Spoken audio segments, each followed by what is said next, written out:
Nope. This is a test of the City of Palatka audio system.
Honey.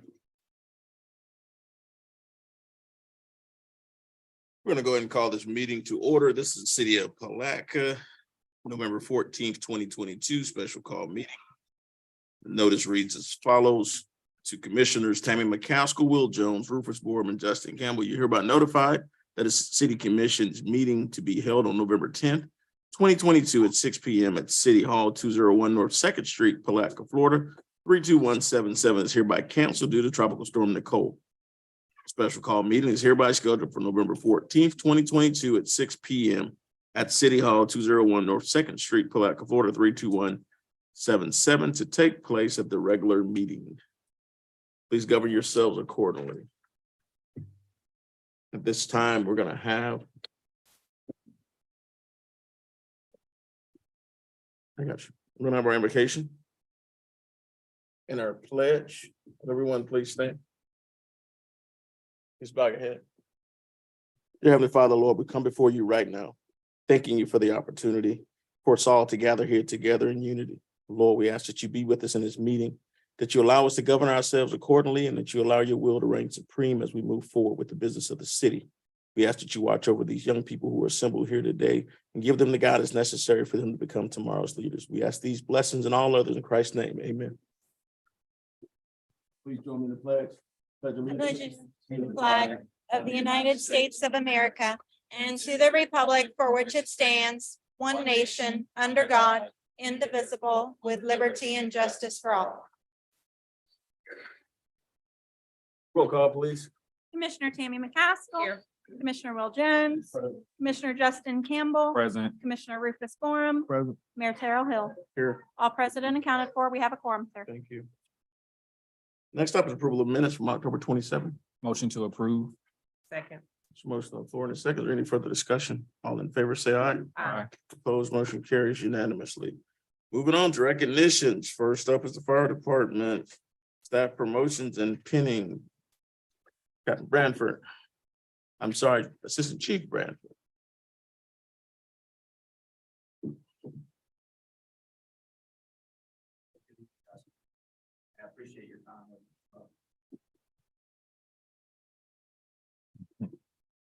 Thank you guys for letting us come up, recognize some of our employees. The fire service has a long-standing tradition of badge pinning for firefighters who join the department and who are promoted to a higher rank.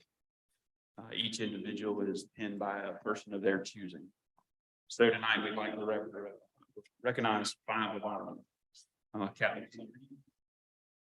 Lieutenant David Zimmer, Engineer Jared Bradley, Engineer Marcus Wilson, and Engineer Matthew House, who unfortunately is not able to be with us tonight.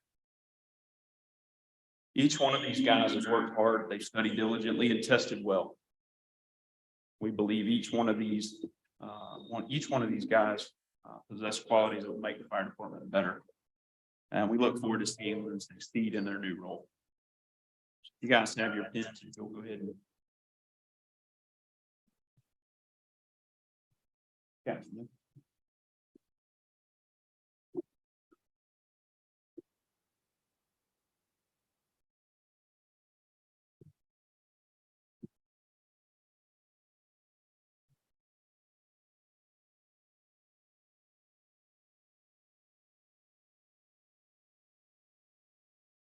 Oh, yeah, you gonna get pictures of this, Summer?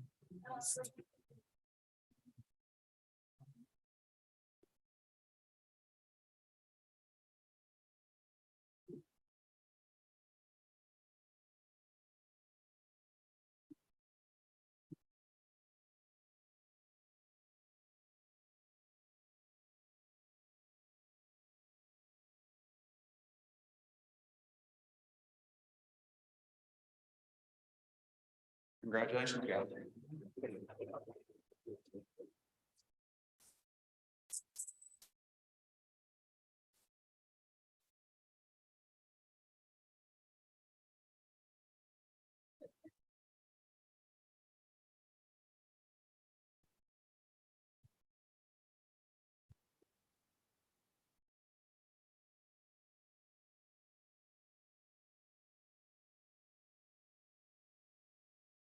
So again, congratulations, guys. Job well done. Also, we want to make sure we continually say thank you to our firefighters for the work that they do and for the sacrifices that they make. Oftentimes, our first responders don't get enough thank you. And so let's give a round of applause to all our first responders here.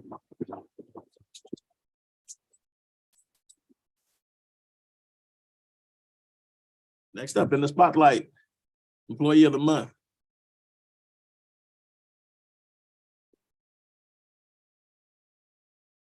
Thank you, Mr. Mayor, Commissioners. I would like to take this opportunity first to thank all the individuals who have nominated employees to receive this recognition due to the observation or supervision of exemplary qualities such as initiative, reliability, attendance, conduct, and responsibility. The In the Spotlight Recognition Program has highlighted performance of city employees from various departments throughout 2022. It is my pleasure to recognize our November Employee of the Month, Ms. Bill Kaiser, and the city of Palatka would like to thank you for your hard work and dedication to your job.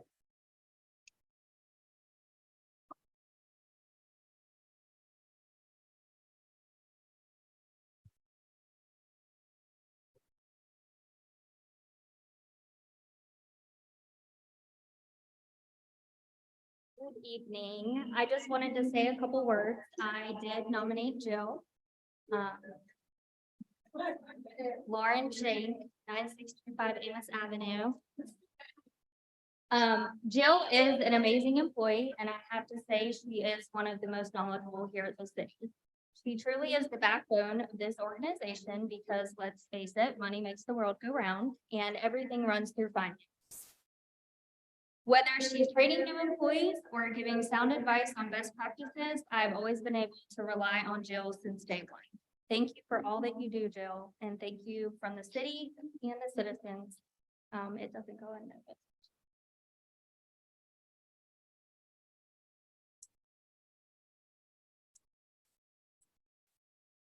Thank you so much. I really appreciate it, and I'll be here for a while.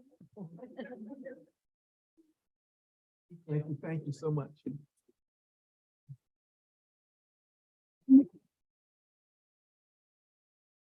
Mr. Mayor, can we have a picture of the Employee of the Month?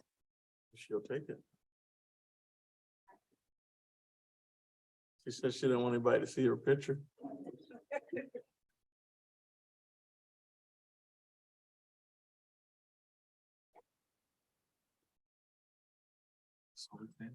Stand up, man.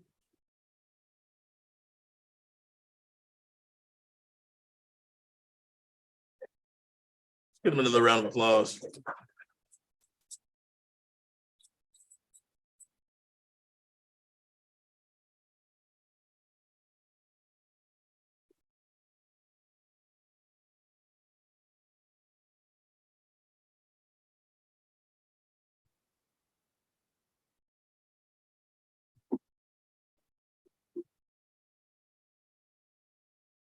I'll entertain a motion to cancel student of the month.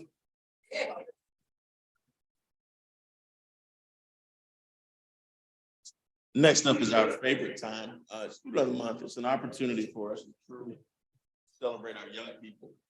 And so tonight, before we do that, there are two special groups that we need to say thank you to as well. I'd like to ask my educators to stand up for me at this time, all throughout the room. Give them a round of applause.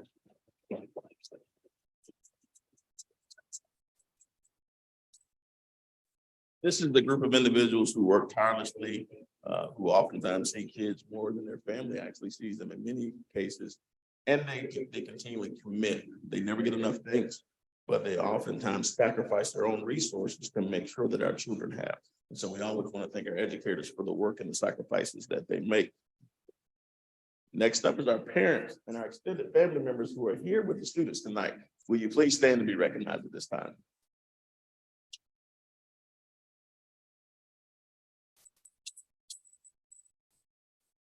We absolutely appreciate you. It takes a village to raise a child, and we thank you for the values that you've instilled in your children and for the behaviors that they exhibit based upon those values. So again, thank you very much. Now we're going to ask that our students come forward when their names are called along with their school representative. so that we can have them assemble across the front of the room. We'll kind of make a horseshoe here and kind of direct from there. I'm gonna ask Commissioner McCaskill to join me. So you know it was coming. So I'm actually join me today and help me as we present everyone with their certificates. And so first up from Browning Pierce Elementary School, Charlie Espinola Henriquez.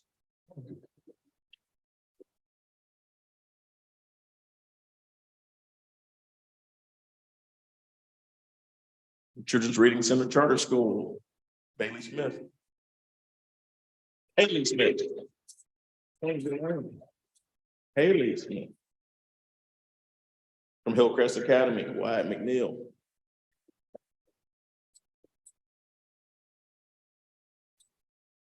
Congratulations. James Long Elementary School, Jaquan Mack.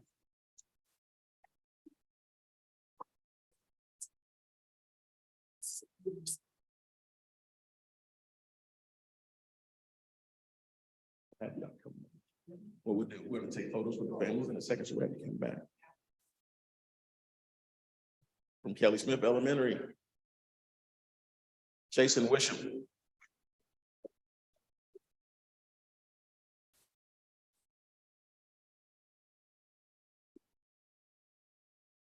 From Mellon Learning Center Pre-K, Quavion Merchant.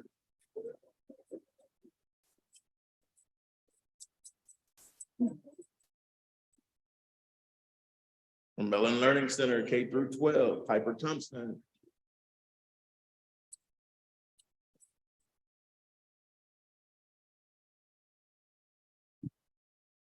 From Mosley Elementary School, Rylan Mackey.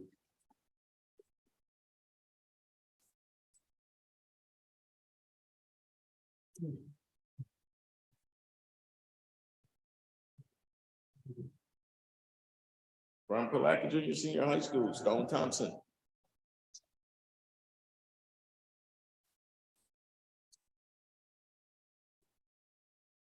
From Pinal Baptist Academy, Brittany Peacock.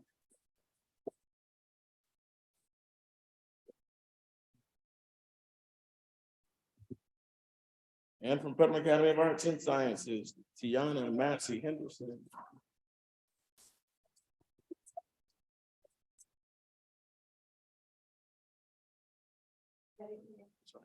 So those are all the recipients for Student of the Month. Mr. McCaskill, you got any words for us? I'm not, I want to say many words, but just to congratulate you guys. Thank you all for representing us and just the hard work that you put in, and you're a prime example that you can do hard things during hard times. So congratulations and just continue to soar. I'm gonna leave you guys with something that I learned as a third grader. I said it over and over again. We've been saying it for the last 8 years. And every day in the third grade, over 40 years ago, we simply said, we started every day out by saying, I am somebody. If my mind can't conceive it, if my heart can believe it, I know I can achieve it because I am somebody. So you guys are great. You're awesome. We're so proud of you. We're looking forward to you being the leaders of tomorrow. So again, continue the good work, continue to make great choices.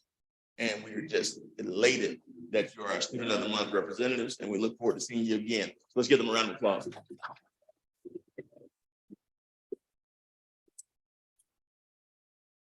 So at this time, we're gonna just have the students remain up front. We're gonna create 2 rows, and then we'll have the newspaper take a photo. After we do that, we'll take a brief intermission so that everyone will get an opportunity to take pictures and commemorate this moment. And so at this time, we will stand in recess. We will go ahead and get ready for our picture for the newspaper.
Back to order.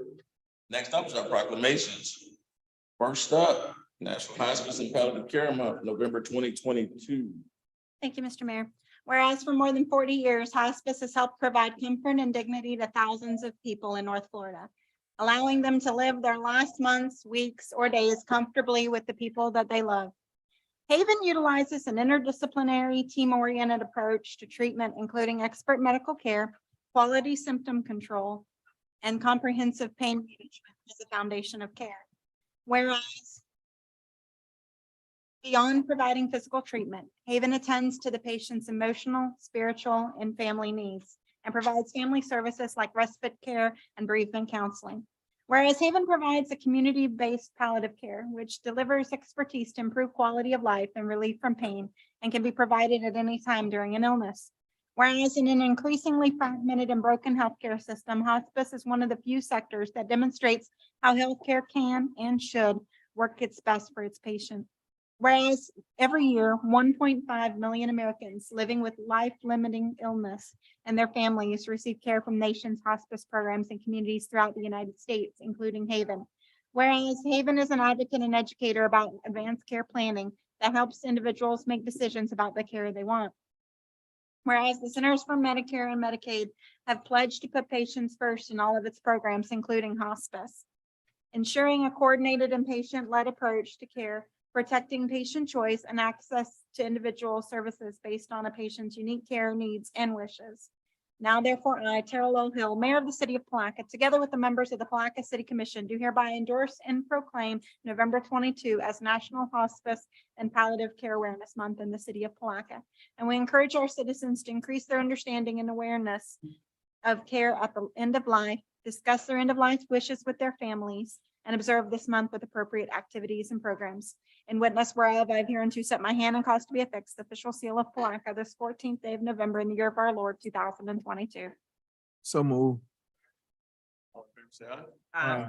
Opposed, motion carries unanimously. Give a round of applause for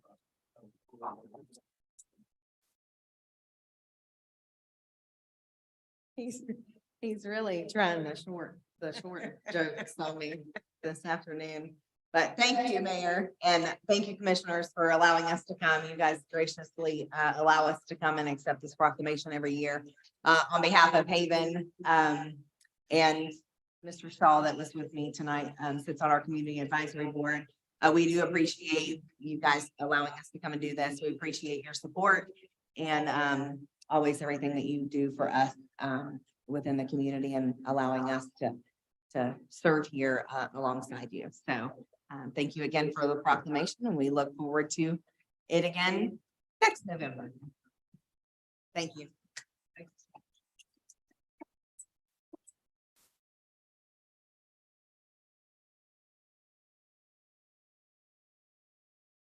Always a pleasure to have Haven in here, and we just appreciate all that you do in the community.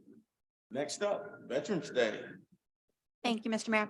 Whereas throughout the rich history of the United States of America, patriotic men and women have taken up arms and sworn an oath to defend our nation and have established an honorable tradition of dedicated services.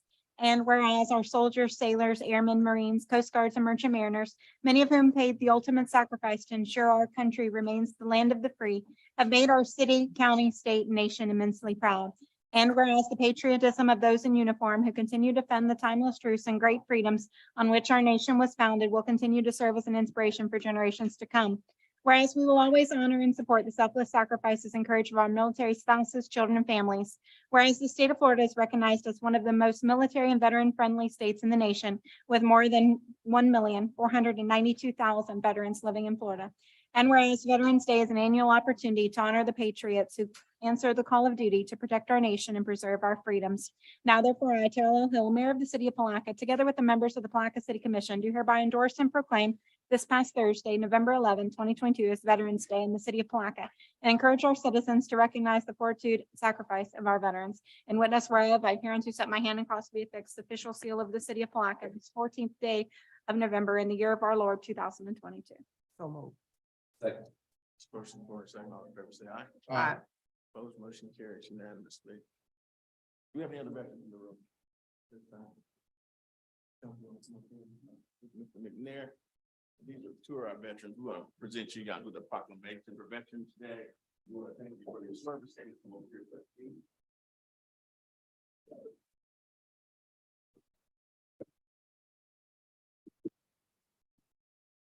The city recognizes the military service of our staff. Director Ewell McNair, U.S. Navy. Mr. Robert White, U.S. Army. Mr. David Green, U.S. Navy. Director Eddie Cutright, U.S. Army. Firefighter Jared Bradley, U.S. Marines. Firefighter Matthew House, U.S. Marines. Lieutenant Kenny Sugman, U.S. Navy. Miss Marcia Gano, U.S. Army. Mrs. Virginia Jones, U.S. Army. Officer Justin Hill, U.S. Army. Officer David Lazo, U.S. Navy. Mr. Bobby Conyers, U.S. Marines. Officer Doug Threadford, U.S. Army, active duty. Lieutenant Demetrius Johnson, U.S. Navy. Mr. Ray Herniak, Mr. William Neely, Mr. Carlton Evans, Mr. Chris Lewis, Mr. Brian McCann, U.S. Army, and Mr. David Harlan, U.S. Navy.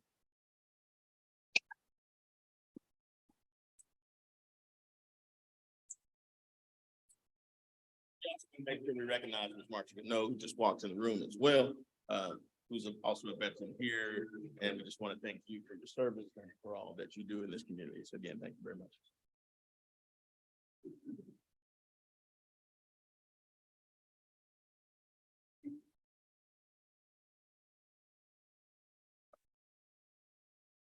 Next proclamation is for the holiday season. Thank you. Whereas during the holiday season, there are many reasons to celebrate and bring our community together. Whereas Veterans Day is an opportunity to recognize our veterans for the service they provided in order to enjoy our freedom.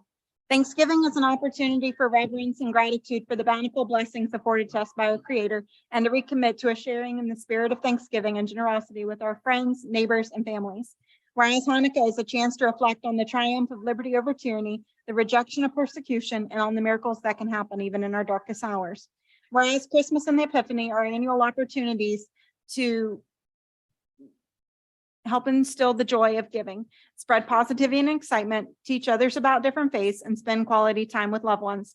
Whereas Kwanzaa is a celebration of the African-American culture through family activities and community festivities that bring attention to Kwanzaa's 7 principles: unity, self-determination, collective work, responsibility, cooperative economics, purpose, creativity, and faith. And whereas the winter solstice, the first day of the new year on the lunar solar calendar, New Year's Day, and the first of the year on the Georgian calendar, and Chinese New Year are the transition between zodiac signs, all mark a period of making positive resolutions for unity as a community. And whereas Valentine's Day is an opportunity to share joy and love throughout our community. Now therefore, I, Terrell Hill, Mayor of the City of Palatka, together with the members of the Palatka City Commission, do hereby recognize the holiday season within the city of Palatka. And we urge our citizens to work together to shine the gem city by building peace and harmony in the communities in which we live.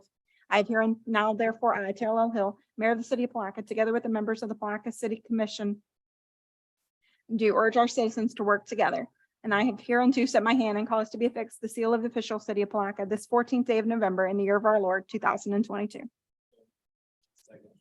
Favor say aye. Aye.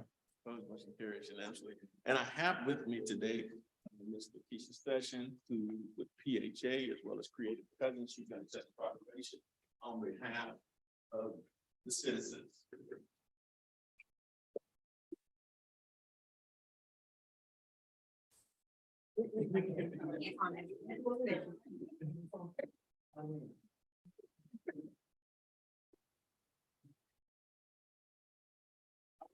Ms. Sessions, to just tell you a little bit about what she has planned for kids.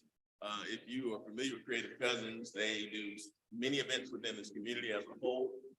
Oftentimes without many people knowing exactly who they are, but they do it from the bottom of their hearts, and they have a special event for Christmas coming up. So, December 16th, our plan is to have a Christmas toy giveaway. We'll have, games, music, arts and crafts, and, the kids get to pick a toy. At the Price Martin Center, if the city commissioners agree. The park, I'm saying. Thank you so much.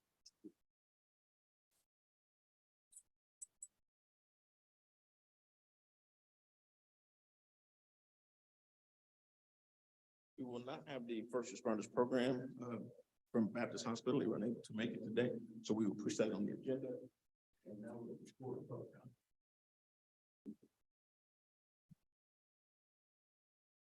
Public comment. Public comment will be limited to 3 minutes. No action will be taken on topics of discussion. Anyone here for public comment, please fill out a yellow speaker's card and we will proceed from there. Ms. Session, do you still need to speak? We have a card.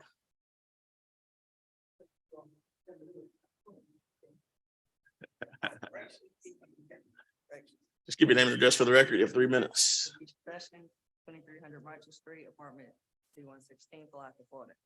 I was told by Mr. Eddie Cutright to come and petition the city to partner with us to because we're asking for the Price Martin free of charge. So he told me that we had to petition the city for that.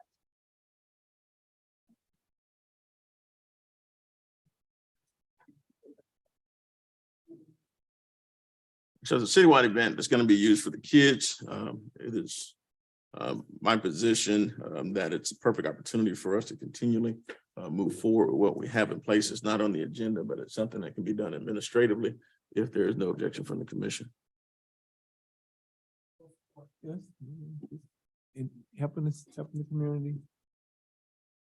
So, I'm all good for that. We'll have you get with council just to make sure that everything's in place as far as checking all the boxes and moving forward. Okay. Next up, Mr. Spells. Come forward.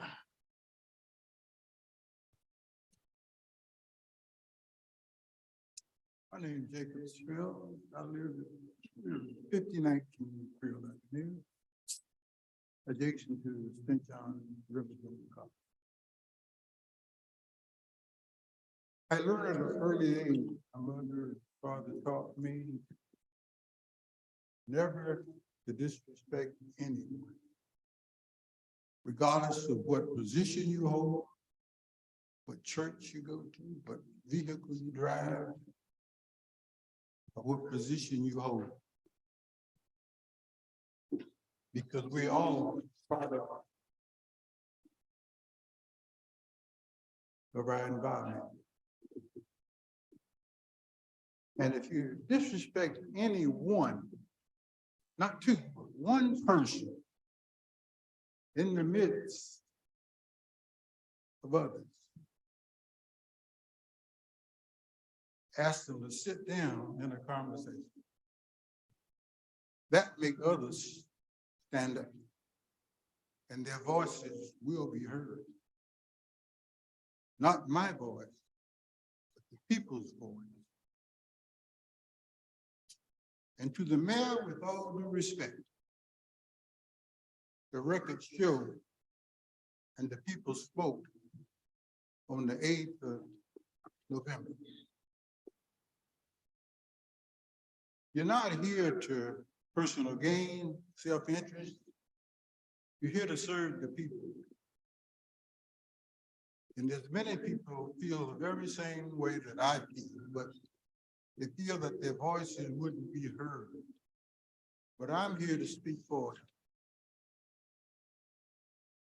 You have to serve the people that put you in office.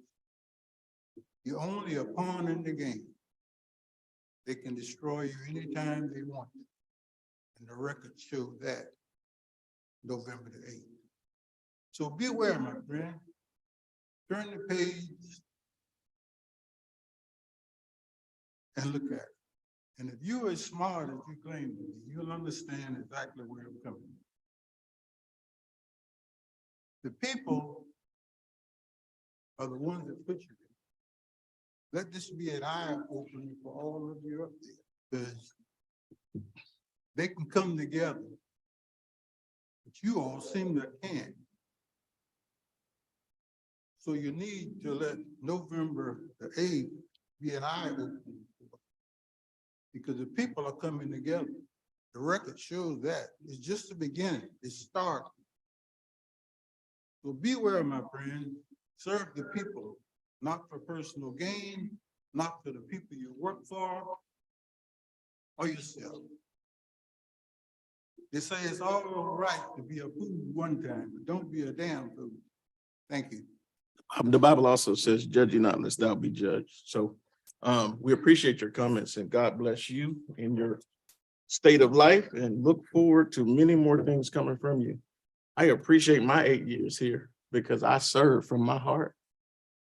The people spoke. I still practice law. I've been blessed abundantly. And so you have a blessed day. And I wish that in your 80-something years that you would have stepped up and done what I did. But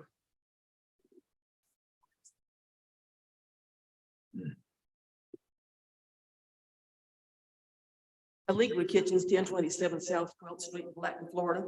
Mayor and Commissioners, I'd like to thank you for allowing me to speak every time I come up to this podium, whether you agreed with me or not. I have disagreed with the 3-minute limit before the board meetings and the commission. You all know that. However, that comes basically from the state of Florida, although you can allow people to speak longer. Apparently, some of the public doesn't understand that you are limited to 3 minutes. And I don't think I very rarely ever overextended that 3 minutes, and then I've tried to make it real short, but I just want to say that I do understand, and apparently some folks don't. We are limited to 3 minutes, which I think limits our constitutional First Amendment right of freedom of speech, but that's not your doing. It comes out of the legislature, and people have a problem. They need to get the legislature. And Mr. Mayor, I'd like to thank you for your service for the past 8 years. We've agreed on some stuff, we've disagreed on some stuff, but all in all, we've remained friends and we've remained civil, and I'd like to thank you for your service. appreciate you.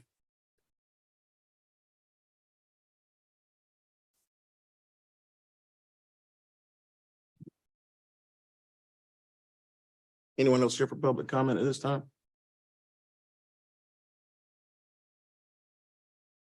Seeing no one, we'll close public comment. Moving on to the consent agenda.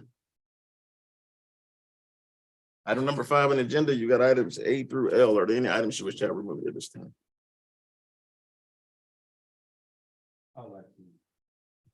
Yeah, I would like to pull item E and item I for clarity. If we don't have any additional. Do we have? Any items besides E and I? I make a motion that we accept the consent agenda excluding items E and I for consideration. Second.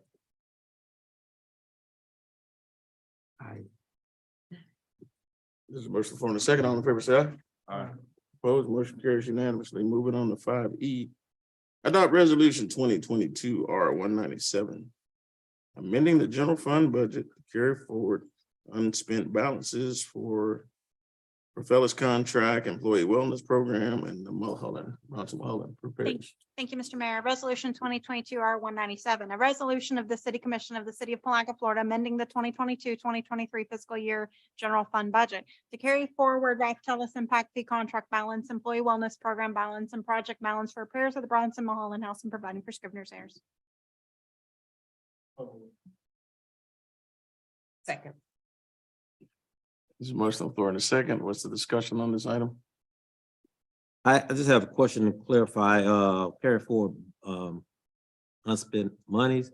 I was told that, like, the commission is awarded $5,000 for commissioners, projects that they may want to do during the year. And, I didn't spend mine. I don't know about other commissioners. And, I was told it doesn't carry forward. So is there any kind of way, I didn't spend it for the year, I would like to. Is this the same type of carry forward that would be requested if I wanted to carry my 5,000 that I didn't spend? Would it be along the same lines there? I think we've already voted on that in terms of the money that was already in the budget for the previous year. So that, I think that, if, something Ms. Shank can explain it a little bit better, I think. I mean, that's what my question was actually here for, but Yeah. Okay, so what happens is during the carry forward process, I anticipate how much money is gonna be spent by the departments, and I get with them and find out, especially with projects, where they're gonna be at in the cycle. So if you recall last summer, I kind of made it very clear that there were certain things that would not carry forward, including the commission's one time. And the reason for that is because you actually wanted to do it again this fiscal year. So you have that money replenished again to do those same community events. However, these are contracts that we anticipated being completed by the end of the year, but they did not. So what happened is in that cash balance that I estimated, because we didn't spend it, I need to now recognize that money moving forward because it didn't get spent. Does that make sense? it makes sense. Okay. That's what I needed. Sir. Okay. I appreciate that. Any other questions or comments? Seeing none. All in favor, say aye. Aye. Opposed? Motion carries. Moving on to I. Adopt resolution 2022 R201. The granting of special events permit for snow day, December 27th, 2022, positively Putnam. Thank you, Mr. Mayor. Resolution number 2022 R201, a resolution of the City of Palatka, Florida, granting a special events permit to Positively Putnam Partners for snow day on December 27th, 2022. Putting forth the provisions of the permit, granting permission for road closures and providing for scrivener's errors. Any questions, Commissioner Jones, you asked this item to be pulled, what's your question? Commissioner Mayor, I actually made an error. I said I when I meant L. Yeah, I do, but that I meant L. Okay, seeing no questions on the item I. All in favor, say aye. Opposed, motion carries unanimously. I've got a representative from Palatka Daily News. You want to come forward, talk a little bit about the snow day for us? Is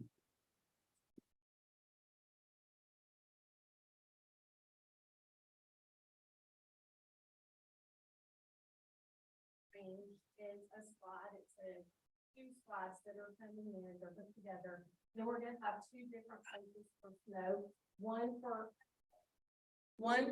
smaller children, 6 and under, so they don't get run over. And then one for the older children. I'm still working on securing a few food trucks. I do have someone who's gonna do coffee and hot chocolate. And the train that I wanted to bring in, they have gone out of business, so we will not be bringing a train in. I am looking at face painting to come in and then do that as well. And the fire department has offered to bring the fire trucks so that the children can talk to the firefighters. And if the police department would like to do the same, please we'd love to have you guys. And if you get with Ms. Hughes, we do Food Truck Friday, so she's got a few food trucks as well. She said she'd get me some. Also, Mr. Warren, you promised me volunteers when I came up in February. So, I need about 20. Mm. I do have some, but and anyone wants to volunteer, we have to man the slide ourselves. They set it up, but they do not man it. So we have to man it. So adult or, older teenagers is fine too. If they want their, hours, I'll happily sign off on that if they'd like to volunteer. All right, we can. Ambassadors will be able to, it's not 20, but it's. Okay. We can probably hit some of the other, youth groups, like, North Point Youth or Young Life and some of the other ones, even reach out to, Forest Ranch or whoever to kind of maybe tie in right now, maybe.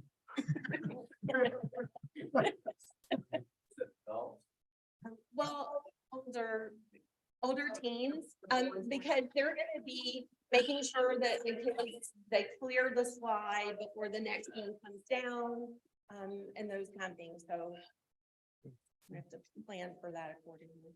And whatever date, I'll probably be, if I'm free, I'll be able to help. Okay, it's a Tuesday, 3 to 7, I think is what we were gonna do 4 to 8, I think we moved it to 3 to 7. Just, shoot Sunday the date or whatever, and, we'll. You'll be seeing it in the newspaper. I held off putting it out until we had this meeting tonight. Okay. But we'll start advertising it. And from what I've been told by the folks who are blowing snow, is we are the only city that is in North Florida that will be blowing snow. Going smoke, going. Snow. So we may get some people from outside of the community coming in as well. Thank you. Thank you very much. Let's give her a round of applause.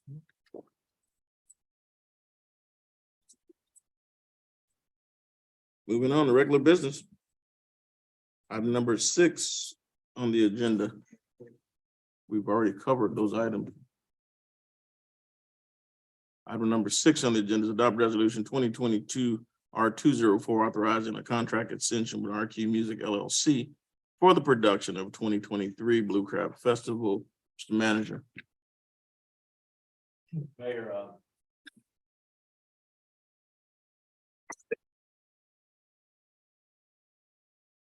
conduct of the Blue Crab Festival was basically submitted out for an RFP and RQ Music was selected. Ms. Janetta Valero, I have the name, pronounced it correctly, was selected to host the event. That was last year.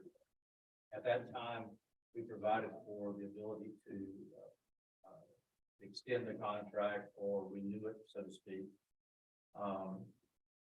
We've been in discussions with Ms. Valero now for some weeks because I think all sides agree there was a need for some clarification and some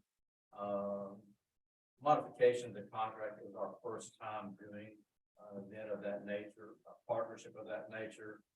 And it was clear that there was some need to eliminate some confusion and provide some certainty. So we've been attempting to do that. The city attorney had drafted a contract and it provided for some certainty in terms of Ms. Valero's ability to obligate the city for funds. It also provided some certainty as to payments and accounting and so forth. And Ms. Valero has essentially come back with some requested, I guess, a proposal to change some of the terms of the agreement. And so she's here today, and I don't need to take her thunder, but there is a decision for the commission to make. I have in fact today, after discussion with Ms. Valero, in which the city attorney participated and so did Ms. Shank, culminating today with me providing a summary that I thought stated the terms that Ms. Valero would seek, the significant terms, in sort of a, I guess you'd say, concise fashion.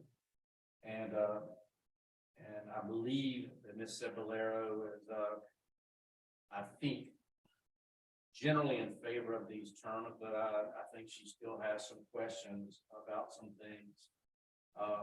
Number of questions now arise. And I'm gonna defer to Ms. City Attorney on the first issue, and that is, if we're changing the terms of the contract, are we still working with the RFP or responding to the RFP that was awarded last year?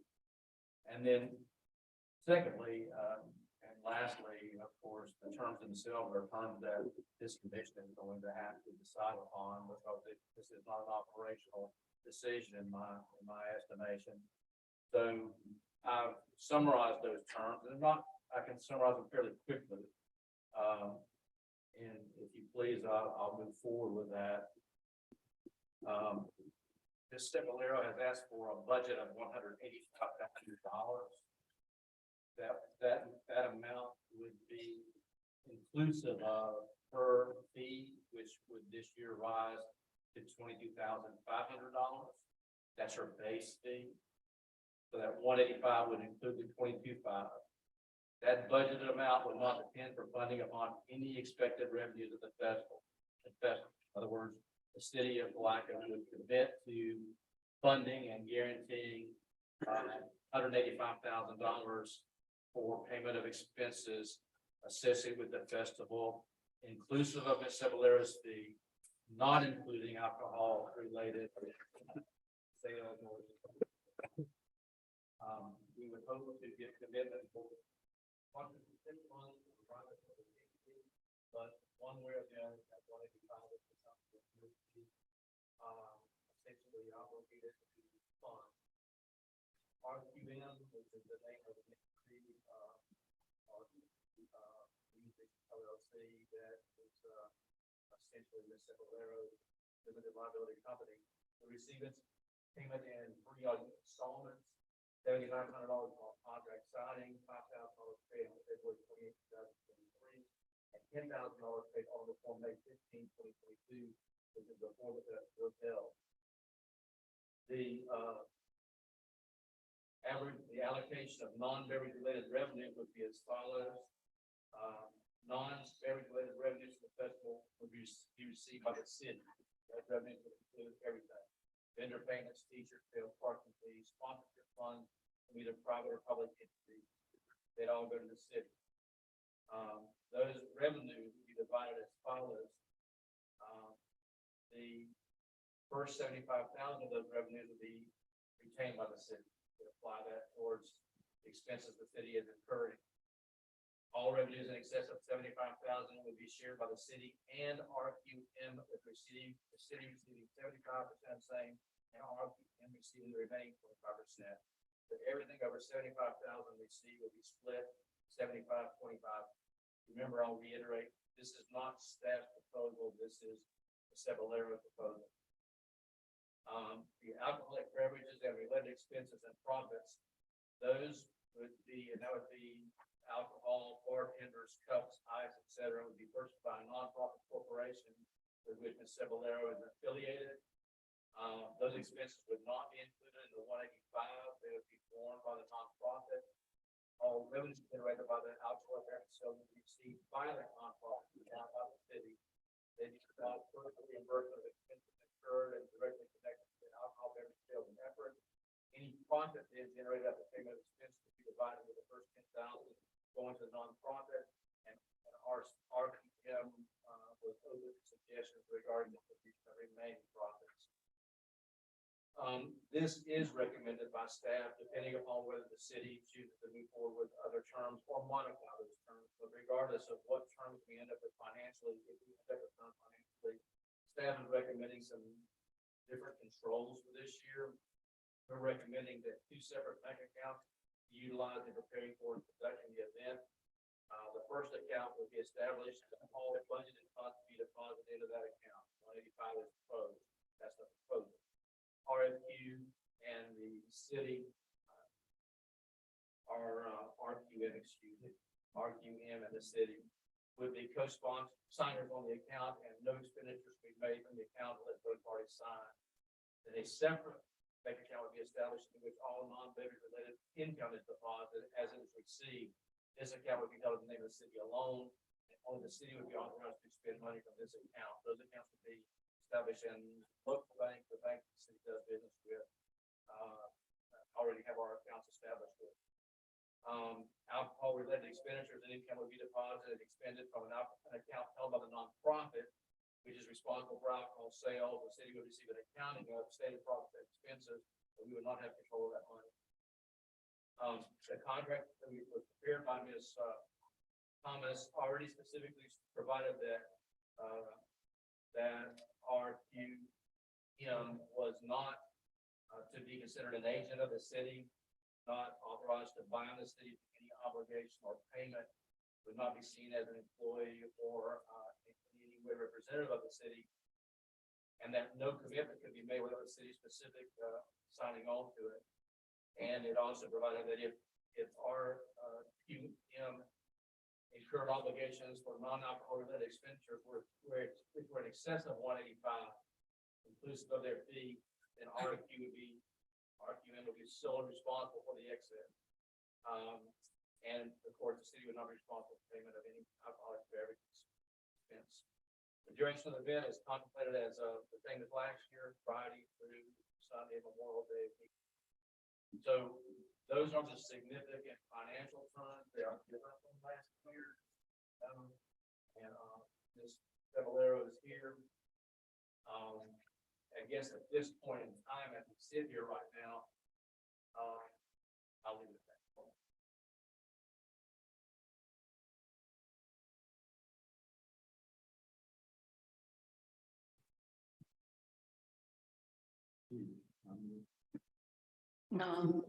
I did email Mr. Holmes today, this afternoon, with some additional questions. And, you know, last year was our very first time doing this. So there were a lot of learning experiences, a lot of things we had to iron out if we were to do it again. I'm fully committed to delivering a great event again.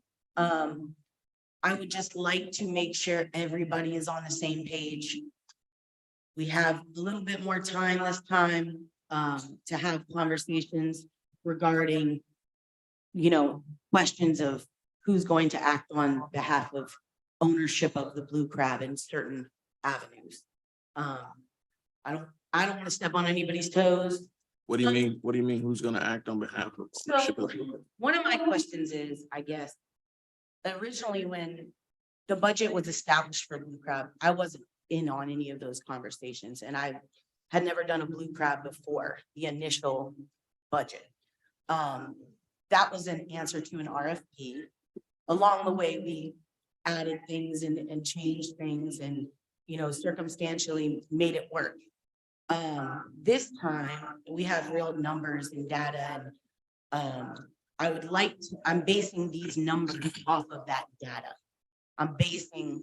There's an attached proposed scope of hours that it takes for this project, including on-site hours. All of that is factored in. As far as social media management, press meetings, going to the news, doing interviews for the news, going to the radio, doing interviews on the radio. I did all of that last time. And it took a significant amount of time, as well as coming to the city of Palatka every Wednesday to have a meeting for the Blue Crabs. We were under the gun on time. We're not under the gun on time. So I would like to negotiate as far as the level of participation from the city commission. Would you like to be present and go on the news? Would you like to be participating? That will alleviate some of what I've done in the past. But last year it was full force, get it done effort. This year, the social media management, the marketing, the appearances, I have more time to allocate that and designate it. I can do it. But it costs time, and I have other businesses. And last year, the city of Palatka became my primary priority for April, really March, April, and May. from the time of conception that we would be on site for the Blue Crab until 3 weeks after the Blue Crab. I was in Palatka. And I'm willing to do that. And I think, you know, we ironed out a lot after action as far as what the process is. If we wanted to, and you know, one of the things last year, we elevated the security substantially. That elevated spending money substantially. There were 2 mass shootings that week. That was something that came up 8 days before Blue Crab. There will always be risk associated with live events. I work in live events. I do them all year round. I did one this past weekend. Weather can take you out of the game. Current affairs can take you out of the game. I don't want to set you up for failure, and I don't want to be set up for failure. And I think the best way to say that is I'm looking at this as a partnership with the city where I'm willing to communicate transparently and share all of these things and come to you with issues transparently. But I don't want to become holding the bag on 100% of the risk if the city doesn't support it. You know what I mean? If you're not aware that it's gonna rain and that is gonna take your revenue out. That's not a failure on behalf of my company. That could happen. I just wanted to be very concise about that. Anytime I do private business, sometimes it's a win, sometimes it's a loss, sometimes it's a learning experience, every time. Palatka was definitely a learning experience. I feel way more confident in the amount of time we have, the contacts I have, the people I know now within Palatka that do certain things that I didn't know. So I had to hire out and use different people for it. So that's pretty much where I'm at with it. I appreciate your support this far.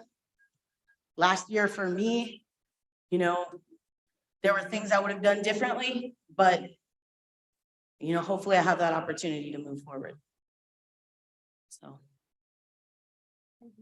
Any You were questions? asking us to commit to $185,000. Am I right? Yes, ma'am. Rain, a mass shooting happens, we're left holding back if it can't happen. Right? So you're asking us to commit to 185,000 upfront. That's the event budget. Any other questions? Well, I mean, I just got a comment. Generally, I thought like promoters, marketing promoters normally understand what the budgets be and just say, okay, well, hey, this is what it's gonna cost to do the event and put the event on. Now you're asking the city to provide additional. Well, since the event, we were able to look at 2007 Blue Crab, which is one of the last times the city did it. The budget in 2007 was over $200,000 for the Blue Crab. So that was 15 years ago. I think the number that 185 is a very fair number, looking at the line item budget from last year. What can be tossed, what can be what can be negotiated sooner.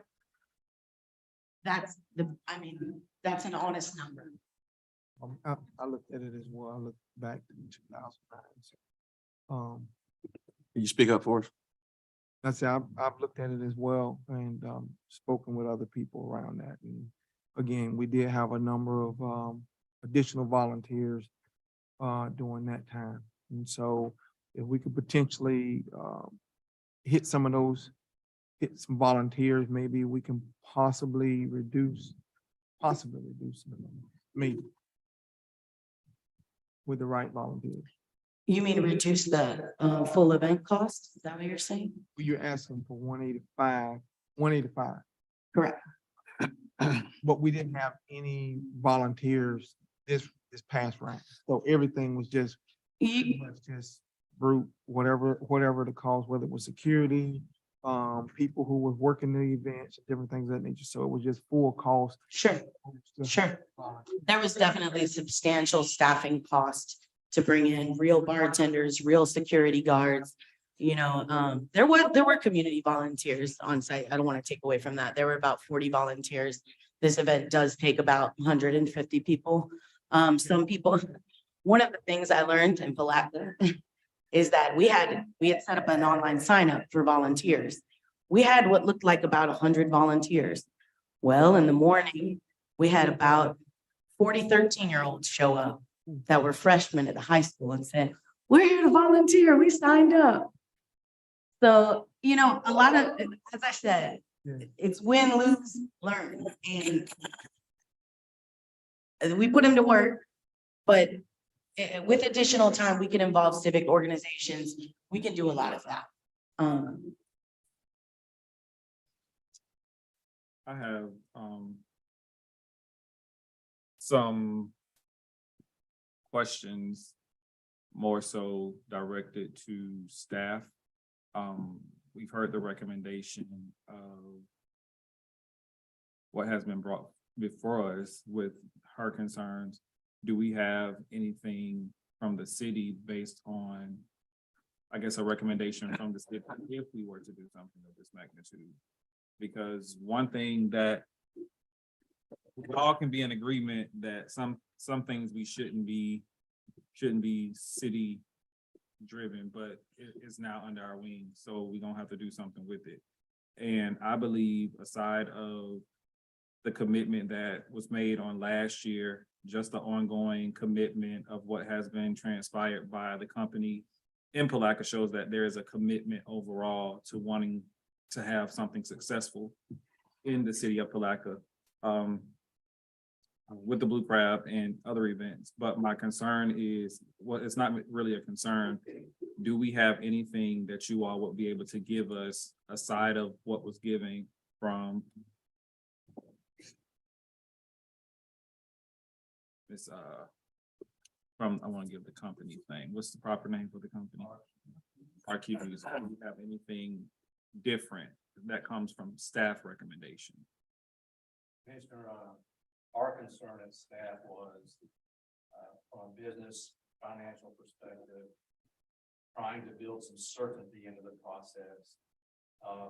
I thought that Ms. Cibolero, as far as the event, I thought the event was received famously by so many people. It was one of those events, in my opinion, that generated an awful lot of good feelings. As she indicated, as staff indicates, it was our first time going forward with that kind of event. We established a budget, commission established a budget, 145. We all understood what that budget was, but and as of the date that the event was held, we had not exceeded that by far. I think we were at 95, 97, something like that in terms of what our expenses have been as of the day the event started. 95 or something like that. We were under budget by a significant amount. But what we didn't, and we were keeping our eye very closely on the income, which went well. What we didn't know at the city, and I'm not blaming anyone, it was one of those things that we sought to eliminate.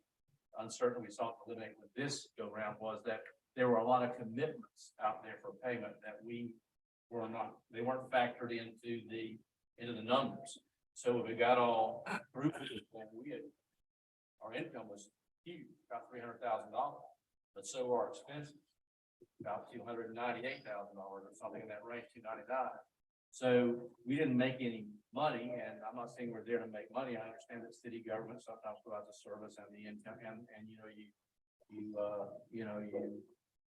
break even, you've done well. But the point this time was, from my perspective, and I think city attorney's perspective, finance director's perspective, was we need some certainty so that we aren't guessing about what's going to be, what the bottom line is, and the commission can either approve that or not.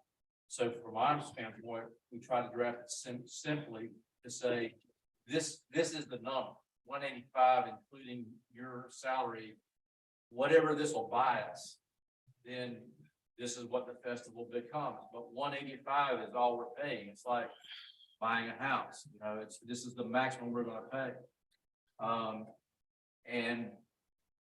And if I'm hearing this Cebollero, she's looking for some flexibility in case there's a need for extra this or extra that. But from the city's perspective, that's a bit like writing a blank check. And I know that the commission isn't comfortable with that. It isn't anything a reflection on Ms. Cebollero, how great a job her company did, or how great the festival was. I haven't heard one negative comment about the festival, but there's a financial obligation and responsibility that we have. We don't know how much sponsorship dollars we'll get. We were sitting here with commitments in our pocket for $100,000 from private sponsor. That'd be fantastic. But I do want us to take in consideration the time frame of which we had and the pressure of anyone. And what you just said, you said it's not to blame anyone. Our people, the city staff should have been more involved in that process. So there is, blame can be pointed, but, and it's not with one specific person. We entrusted someone to plan a festival, big return festival, where we know for years prior, it brought thousands of people into our city. So that was some things that we should take in consideration. I don't think we should pop this company on their hand because of some uncertainties that the city as a whole, we should have had a better gain on or better knowledge of. So no. I'm just speaking candidly and I'm just speaking openly. And again, even with the rise in the cost, it's a 6-month time frame versus a 60-day time frame. There's a whole lot that could be ironed out if everyone is at the table from the time if we say yay or if we say nay. So I'm hearing things, but I just think that from what we've gotten, I still don't think that overall the city has done a real due diligence as far as what she brought and then bringing us something that you think could work. This can work if you're willing to commit to $185,000, but here's the deal. She indicated it, she put the, in my opinion, it all on the table when she said the risk of a failure because of weather events, whatever, is the shipping. And I understand that that's one of those risks that you have to decide whether you're going to take. But from my perspective, as city manager for at least the next few months, I have to work with a certainty of a number, and that number can't float. It has to be, if we're going to say our budget's 185, that's got to be the number, 185. And that's why this contract states that if there's overages, it's going to be her responsibility to pay unless the city specifically approved it. So this is it gets into a really complicated picture. If you assume that we're going to have the same festival we had last year, then you're going to be in good shape. Well, it kind of goes back to what Commissioner Bourne said, when it goes back to the side of the promoter and they know this is what it is that they're dealing with. And going back to what you said, if the city approves overages, if the contract says that, there's no need for us to approve overages. Why? Because we said if it was to be approved at this amount, that it would be that amount and nothing more. You get what I'm saying? I'm not sure that I do, but our whole intent was, and the 185 number came from Ms. Cebollero, but our whole intent was to put a number in place that we could reasonably expect to cover a festival. And then that's the number we'll work with. Whatever security we can buy for, there has to be a budget. I don't know any business. I understand. No, I'm understanding that. And if there's a budget number that has to increase, then there should be a specific request of an increase in that line, and then the commission or staff or manager to consider that. But last year we were lucky in that, fortunate, good, whatever you want to call it, and that our revenue was so high. But if it hadn't been so high, it would not have been a good day in these chambers. When I walked in here and said, folks, we had a great festival, but we spent $300,000 and we only recovered. We spent $298,000. We only got $150 back. You wouldn't be happy with it. So if you want to, I mean, anything you want, as far as staff bringing you something back, we brought you something that we think is our due diligence, and that is to establish an amount and ask that the event be conducted on that amount. Now, that excluded alcohol sales, as I indicated. You heard me say that alcohol sales would be totally separate, so would the revenue. But that 185 would include everything else. Now, as she gets into it, if she finds that, let's say, whatever, she can bring something that she thinks is really going to be a big ticket attraction in for X dollars. And at that point, we've been able to consider sponsorship money that we have in play. And or we decided to charge money for a tent at the riverfront where people could choose to pay to go and listen to music. And we've batted some of these ideas around. And to your point, remember, we had meetings every Wednesday leading up to this event last year. They were attended by different commissioners on occasion, staff. We tried hard to understand and anticipate it. The first time we'd ever done it, we had days to do it. We learned some things.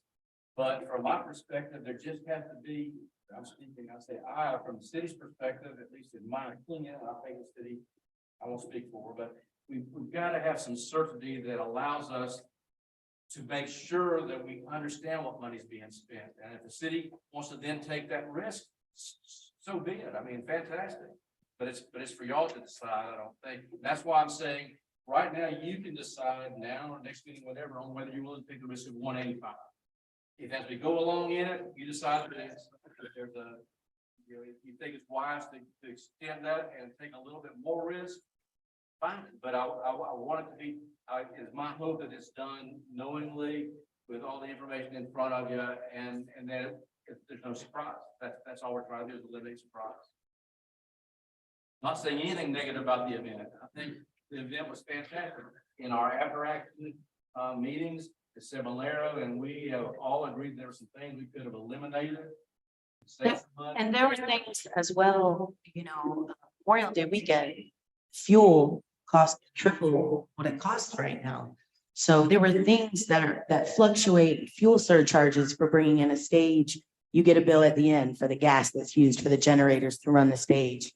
There's things that are variables, but as fuel, if you had done that festival this past weekend, that fuel surcharge would have been about 37%. I've looked at line by line where every single place. Shirts, the quote we received on the shirts was not the final bill we received on the shirts. The porta potties. Originally, I put in for so many porta potties. They called me and said, Blue Crab has always had this many porta potties. So we went with that many porta potties.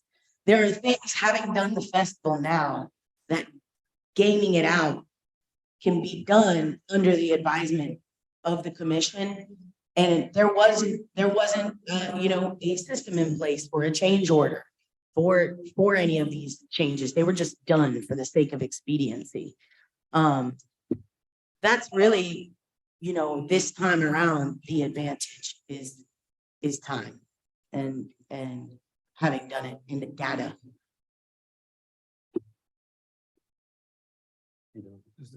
Does it also like for hotel stay and food and hotel stay and all that stuff? For the artists? Yeah. Is that all? We can negotiate their contracts so that it's not, we're outside of, we're in the 2-quarter window. So a contract negotiation is way different than the Genuine saying, Palatka, I don't know where that is, but if I come, I'll come. But here's my contingencies. I want a hotel. I want this. The Hampton Inn gave us a quote. Wasn't the final bill. Some of those things we're going to get in writing this time, or we're going to use different vendors. Part of it was to use Palatka vendors, Palatka businesses. This time, if there's a set budget, I can guarantee you as a business person from my business, I'm going to go with the best vendor, not the always somebody's friend's business that's, Well, I have a comment. I think that the absence of deliverables stated in this contract is an issue. I think that our expectations has to be in writing. What you're going to deliver delivered to us. We're not gonna go and give you a blank check. I don't agree with that. I'm disappointed in the first time as far as the budgeting part of it. And not to point fingers either. However, I think it's our job up here as a commission, as staff, to make certain that a vendor have deliverables that has to be met. If she can't get them, like you were talking about, your vendors that you use, that's gonna be your problem with them, not our problem. Sir, So I think that we need to have that cut and dry. As the city manager is saying now, I think you're a little on the high end, to be honest with you. With the additional time that you're gonna have to plan and prepare, with the experience that you just had, so you know what we're pretty much expecting and what you can deliver to make us happy, meaning the citizens of Palatka, I feel that you would be able to do that. Sort of some good faith of what happened the last time, that experience that we had to kind of swallow a hardship and say, wow, we didn't expect that. And the errors that were made, that you should be able to negotiate a little further down, maybe to what the city manager had suggested. Rather it's, I know you're saying you're not with some, you don't agree, the city manager don't agree with everything you're saying now. So first, the deliverables, I think that should be pointed out, city manager, and you haven't discussed everything with us. You're still saying that you're on the fence on some things, sound like to me. so I actually emailed to speak to your point on deliverables Dawn this afternoon and pointed out an enumerated scope of services, which is exactly what you're talking about. How many porta potties are expected under this budget? Is it enough to satiate a crowd of this many? How many t-shirts should be ordered? Because really then, if you were to just, like you said, write a blank check, the person could give you the jankiest shirt ever and say, well, that's the cheapest shirt I could find. Now, quality control would say, hey, there's a large amount of people coming. Yes, I can get 5 porta potties for cheap, but somewhere between 67 and 25, there's probably a number that's within this budget and makes sense. Enumerating those deliverables is necessary, I think, as well. So, yeah, but when you see surplus that we had, you speaking of shirts, we had shirts that we can't use. Exactly. It says 2022 Blue Crab. Some of those things need to be taken into factor, and I know that's what you're saying now. Sit down and speak on those things. So I'm thinking you come back with another proposal, or is this the same RFP that went out? Is it the same or have it changed, city manager? Has it changed as far as the scope? I know we're going to have a festival, but when you start talking about the numbers. The scope has changed. I'm talking, yes. I think something that you have to.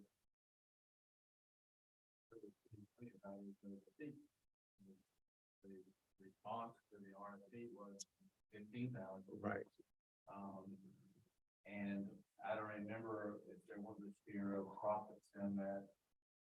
But that is one issue that I think we need to talk about, and I'm not, look, I've never negotiated a contract for an event promoter of something like a bluegrass festival, so I don't know that I have the expertise to say what is or isn't the norm, but you know, from my perspective, the city of Palatka has taken the risk on the first 185. Now, in a way, and I don't begrudge anybody for negotiating compensation that they feel is fair, what makes America work. But under the plan that Ms. Semilero has advocated, her percentage of the take would start after we recoup 75. So she gets 22.5, and then after we recoup, after we get our first 75 of revenue, that revenue could be sponsorship money, it could be t-shirt sales, it could be vendor sales, whatever. If we hit $75,000, we're still 110,000 short of what we committed to pay. And at that point, she gets 25% of every dollar that we bring in after that.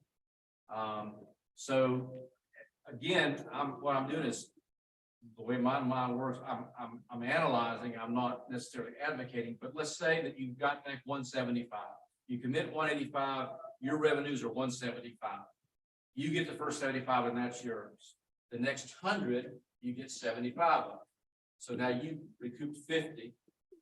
Miss Olvero gets 47.5 because she gets her 22.5 plus 25, that's 47.5. Yeah.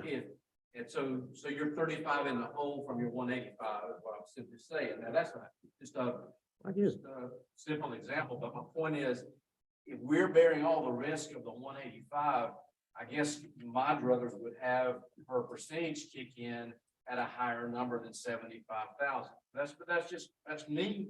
And she may have experience where nobody does that or everybody thinks that you go a higher number. But from the city of Palaka's perspective, you know, I always have to think we look at worst case scenarios, and we picked the Memorial Day weekend because we don't normally get a total rain out. And that's that time frame where you might in the hurricane season pull in session. But there's things could happen. And if they did, if you lost a full day's revenue, I mean, I don't know what that's gonna be. Also, something else, and the mayor brought this up last year, a very good point, I thought. Again, this isn't a business I've ever been in, but, you know, I believe, sold vendor slots for flat fees, not based on percentages, if I'm not mistaken, Mr. Mayor. Correct. And we had vendors make a lot of money off of the Bluegrass Festival, and I'm happy for them. But I guess my question is, if we provided the venue, the crowds, and everything else that enabled them to make a lot of money, could we not have gotten more than $100 or whatever it was we charged them? Those are questions.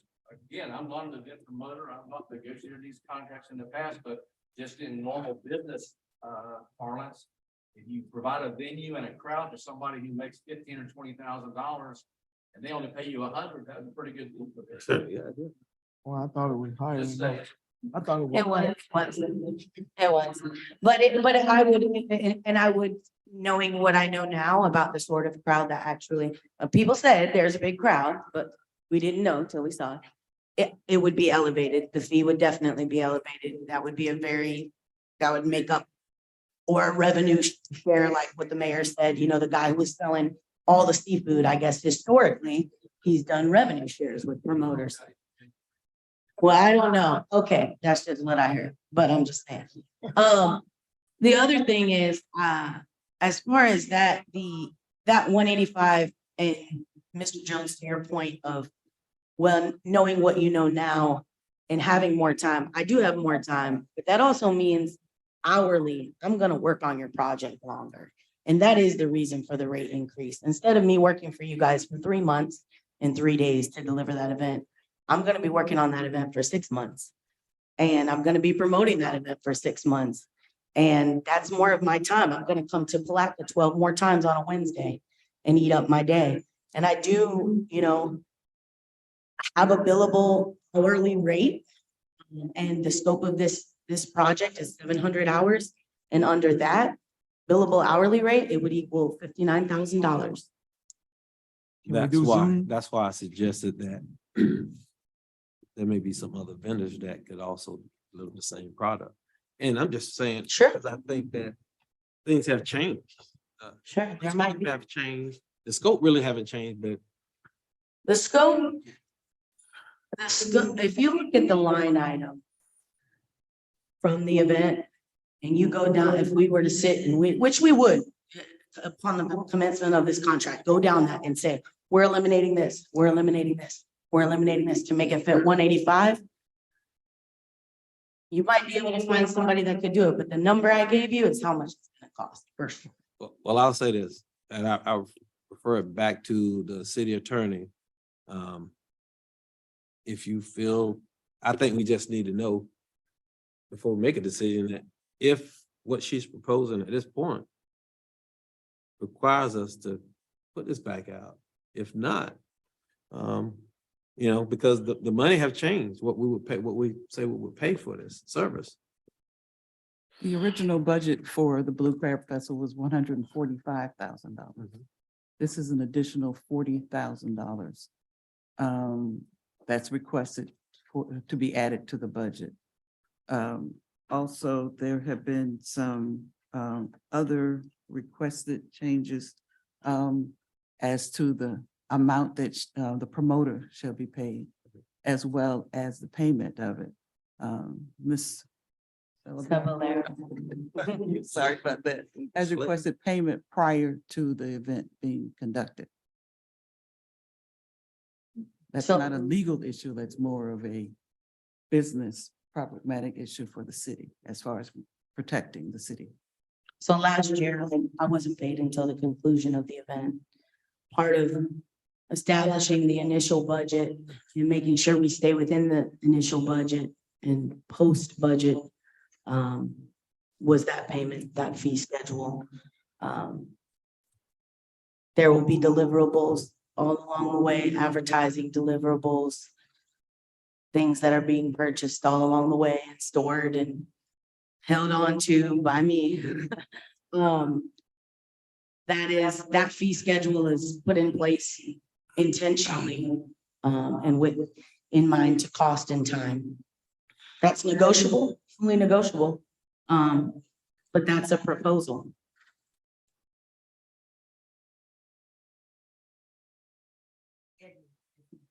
The 185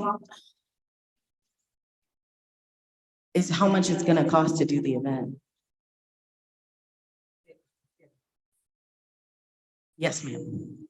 At the end of the day, it's still 185 you're asking. Right? Correct. I think we said we was in a kind of like a pandemic state.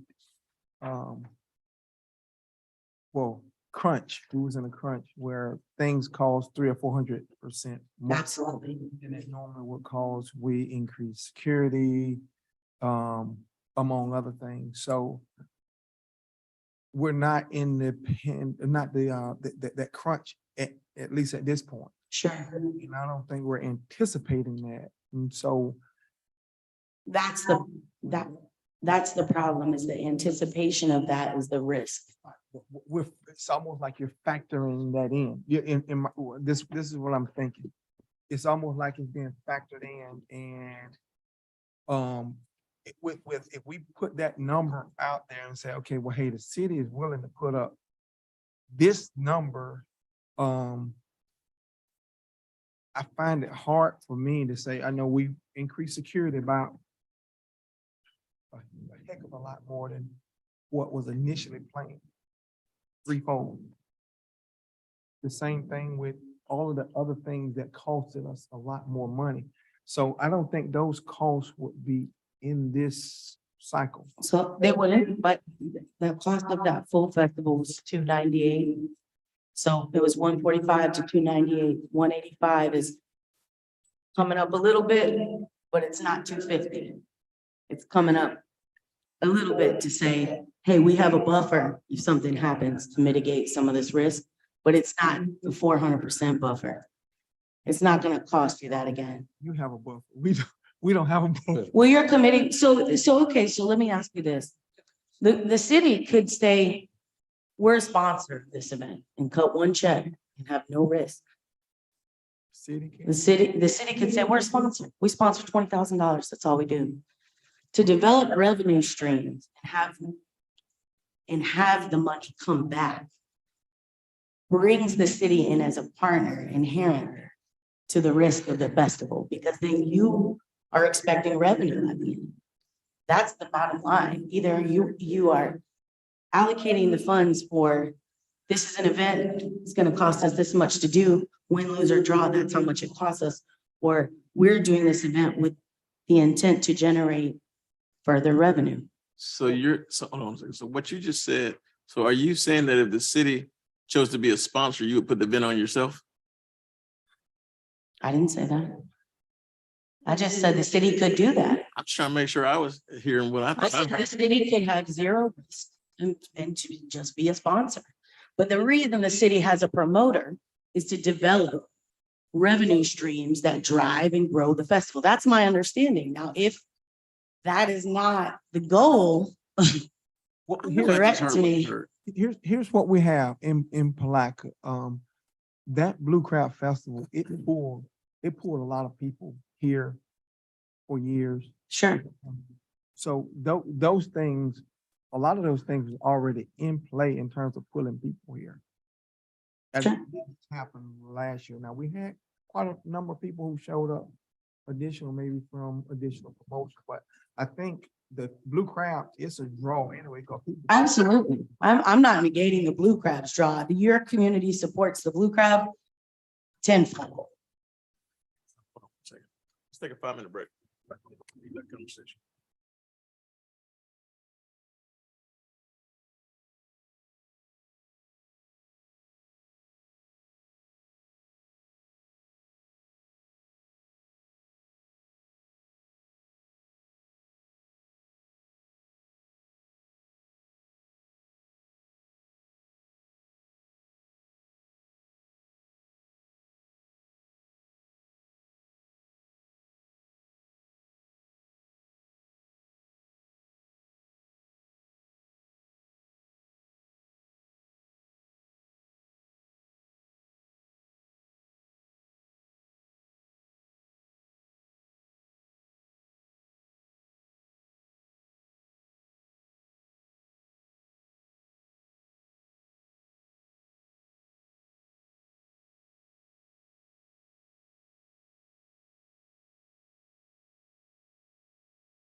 Commissioner Borum, we're gonna reconvene. You had a question for us?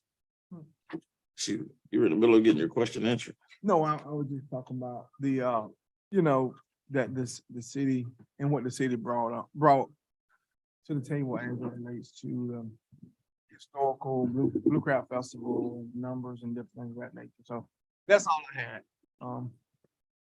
And I want to help make it work any way I possibly can. I just want to make sure that we're fiscally responsible and accountable. I think a little bit more transparency, which I think might be built in from what this contract is describing this round. So those are my concerns. Any additional comments? Questions, concerns? I have one other comment or question. Could it be added with the Earl asking for additional money, whether we're gonna do it or not, but maybe it's additional things or tasks like securing vendors, like I did that. corporate vendors for this. Maybe that may be one of her tasks that she could do to actually justify any more higher payment than we already agreed. There's none of that in the contract as far as her securing vendors. And I said corporate. Pardon me? Sponsors, the sponsor can help. Sponsors. Well, vendors probably want to help sponsors. Something like when she said about the alcohol sales, maybe Budweiser want to help sponsor, or Pepsi or whoever. And therefore, when we're talking about sharing the revenue, that would always also be, we get a cut of that as well as the city coming back to us. So just a thought. I don't know if you guys like that, but just a thought. Yeah.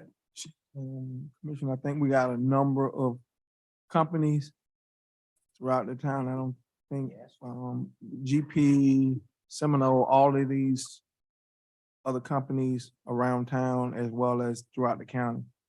I think that'll be a good place to start, working with the chamber, kind of help along with them. They're promoting it anyway, so but we just want to see what we can do to kind of help make drive costs. So I agree. I agree with that from that regard. Any additional comments? That's all Mr. Mayor, just want to bring to everyone's attention that this was an RFP that was established. What you're Correct. doing is outside of what was advertised, what was awarded was $145,000 as the budget. I think payment was $15,000. The RFP was incorporated in the original contract as a part of the initial contract. And the RFP allowed for renewal of the contract on those terms. So you were headed where I was going. So my suggestion to the commission, I try to stay quiet, and I guess that don't really work well with me. My suggestion to the commission is that you have discussed several different items, including the concessions and all the other additional requests and this whole profit sharing concept at a very extensive level, which is contrary to what you approved previously. You've got two choices in my estimation.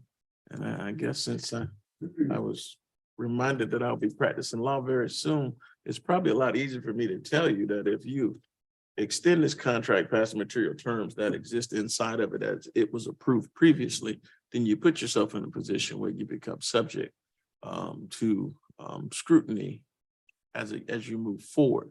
So if you choose to do that, your choice is to re-advertise or try to negotiate your new deal, the extension, so that there isn't any creation of additional material terms that will satisfy both parties. And the only thing you're dealing with is incremental cost of living increases and things of that nature, things that can be considered minor adjustments within your contract. But if you choose to adjust this contract in a major way, then you would probably want to advertise this. So this conversation could have been over 45 minutes ago. Hey, look, I was trying to be quiet because at the end of the day, it don't affect me when I walk out of here in January, but it will affect you. And so, it's a decision that this commission has to make. So if you're The gonna, conversation was valuable though, I because mean, valuable, but if we would have known that, we still, that, we just. it was actually said, it was said 3 minutes into the conversation, but you chose to continue on. So I just said it in more clear terms. You should have said it earlier. In clear terms. And the moral of the story is be quiet. All of those stories speak up. So, with that being said, you've heard. I think you have a decision to make as far as how you deal with concessions, how you deal with it so that you're in compliance, and how you move forward. Because the decision at the end of the day is gonna be something that you're gonna be stuck with one way or the other. And I think, that's where your conversation goes, Ms. Kitchens. Okay, give me 1 second, I'll let you come up. But I think those are two of the things that you have in place. I think there's substantially more information that needs to be provided when you move forward with whatever decision that you choose. And so, but I do think that you have to be careful of exceeding the scope of your RFQ, and that's where you are. And I understand that everybody wants assurances at the end of the day, but you got to make sure that your assurances don't put you in a position where you find yourself back out losing another 60 days and scrambling at the end of the day. Ms. Kitchen will open the floor for public comment at this time. Illegal Kitchens, 1027 South 12th Street, Palatka, Florida. And I am a citizen of Palatka, and I am very upset with this. And when I speak, I hope you all understand that I'm not an individual speaking. It's been my opinion and my experience that there's hundreds of people agree with me in the city of Palatka when I speak. They come up and talk to me about it. This looks to me like RQ Music went to the boathouse, Palatka Boathouse Marina School of Contracts. Contract comes to you for voting on the agenda, and then Mr. Holmes is contacted one way or the other as the attorney or the city manager. And at the meeting, then you all are handed another contract. Well. First of all, if it varied from the RFP, like Ms. Thomas said that, there's been other instances when you have done an RFP, and when the person that got the RFP changed the terms, you had to redo the RFP and send it out again. Now, the mayor was for a lawyer, he was very polite, I think, because I think you're opening yourself up to a lawsuit from other vendors. I think you all weren't on the commission when the similar thing happened with Palatka Boathouse Marina and Synergy. There was a little issue there and it had to be redone. And there's been other instances when an RFP was not, the person got the RFP based on what it said, and then they changed the terms after they got it. Y'all need to be very careful about that, as the mayor said. And yes, it was brought up by Ms. Thomas or Mr. Holmes at the beginning of the meeting. They mentioned that the RFP had been varied from, and that you can't do that basically, or you shouldn't do it. The other thing is, this says an extension of the contract. Okay, this is a new contract. It's not an extension. So the old contract is gone. This is a brand new contract. If this is a brand new contract, then you all need to have a brand new contract in your hand before the meeting, and the public needs to be able to view it before the meeting so that we can decide what we want to do when we speak to you, and you all know what you want to do. You've been handed these things at the last minute. You have a third option with Blue Crab. Let me tell you something. Blue Crab's not the second coming of Christ, and you all treat it like it is. All it brings in is a few 100,000 people sometimes. You get some better breakfast tax, which I'd like to know if that offsets what the $299,000 the city lost last year. I don't think it does. But here's the deal. You have Blue Crab is done for 20 something odd years by volunteers. It didn't charge you a darn thing. There was a slight profit made. It was put into nonprofit stuff like education and that kind of thing. The city didn't put any money into it, basically. All you need to do is just don't do Blue Crab for 2023. Ask the community to come together, the older volunteers, and I don't mean an age, but the ones that worked on the original Blue Crab committee, there's probably 20 or 30 of them left. They would be willing, I think, to step up and make Blue Crab a go for 2024. It takes a solid year to do Blue Crab right. The original people, the minute the Blue Crab Festival ended, they met that night and they started planning. It took them a year of planning. Now, obviously, you can't afford this lady and her cost of planning. And I understand the labor needs to be paid for their labor. You need to scrap this thing. Don't do it for that. Don't take my taxpayer money. I mean, my lord. You're gonna, $185,000, you were losing 70,000 at 145. Now you're gonna lose 110. This is my taxpayer money. Don't do this. I mean, the writing's on the wall. If you're gonna do a contract like this, get an extra sketch, do a whiteboard and erase it every day. I just want to, I listen to you and I respect you a lot, but I just want you to correct that we're treating this like the second coming of Christ. That's Thank not you. how we roll. So I want you to correct that because I think that was very disrespectful. Well, it was to some degree, and I was trying to make the point that you all act like this is the only thing that'll save Palatka, and that this is it, and it has to be done next year. Oh my gosh, it's gonna be horrible. We missed it 1 year. Oh my gosh, it's horrible. It's not horrible. It's just a festival.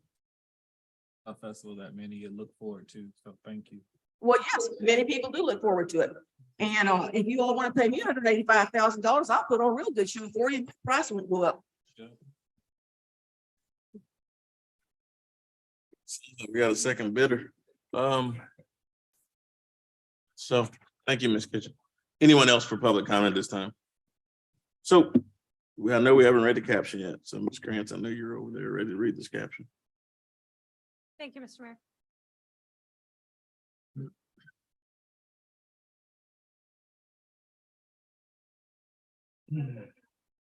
Resolution number 2022 R204, a resolution authorizing the city mayor to execute a renewal agreement with RQ Music LLC for the 2023 Blue Crab Festival and providing for Scrivener's errors.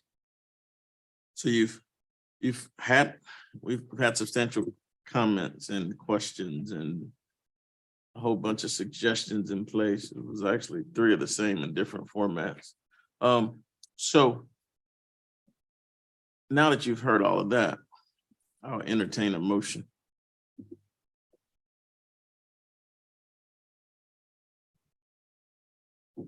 I'll make a motion that we table this Until, Second. until we give staff and how you say the name again? When is our next meeting? Ceballero. We got one in December. The holidays, so can we at least, excuse me, one meeting? So can we say maybe? I mean, because if we say No, we ain't until trying we to give them kick it. time, that'll be, I mean, how much time? That's fine. We ain't trying to go to the boathouse. what's your first meeting in January after installation? After installation, it's January the 12th, Mr. Mayor. January what? Hold on one second. Sorry, it's January the 12th, Mr. Mayor. So why don't y'all table this to January 12th? Oh, you still mayor today. So in other words, you want to do it under his leadership? Do we want to table it to the next Cause he meeting? the one who brought Blue Crab back. Okay, all right, so we want to do it to the next meeting? I mean, Is it- I don't want to, I mean, if we table it, if we reject it, like, what do we, nobody was saying anything, so. Will that give us enough time, staff enough time to work with her and for us to come back to the table and to be able, we got one meeting. Mr. Manager, I'm gonna state an opinion. Okay. I'm not known for that. ooh, I got a crick in my neck. I think the chances of us negotiating and agreeing with Ms. Ceballero to substantially the same terms as were in the first contract are slim to none. In other words, I think the chances of us, whether it's a month or 6 months, working with Ms. Ceballero and coming back with a 145 budget and a $15,000 flat fee to her for payment are slim to none, which is one of the 2 options the mayor gave us. That's in my opinion, after conversation with Ms. Ceballero since over the last weeks. If you delay this for another month, that's 1 more month that we don't have to advertise for an RFP. And plan, and then you're gonna be back into a 90-day period. Exactly. We put ourselves back into a time crunch. If you put it back out for an RFP, Ms. Ceballero, I don't know how many people there would be who are interested. As far as volunteers doing it, as everyone knows, every volunteer who'd ever done it before bailed on us in last year. And that's why we ended up doing what we did at the last minute, was because it was determined that the commission wanted a Blue Crab Festival. But if you put it out for RFP, Ms. Ceballero can put the terms that she's comfortable with putting into a contract, those can be the terms she submits. And if you go with them, you go with them, and if you don't, you don't. And if we go with them, then we go on down the road on those terms, and you've got some time to work with it. And in the meantime, you know, we put the RFP out. Any questions, just like we do with every other RFP, if somebody has a question, we'll respond to all respondents in the same way and try to make sure that the same information is out there for everybody. So that's unless I'm wrong, Ms. Cavalier, and if you think that we can negotiate back to the original contract for this next year, then say so.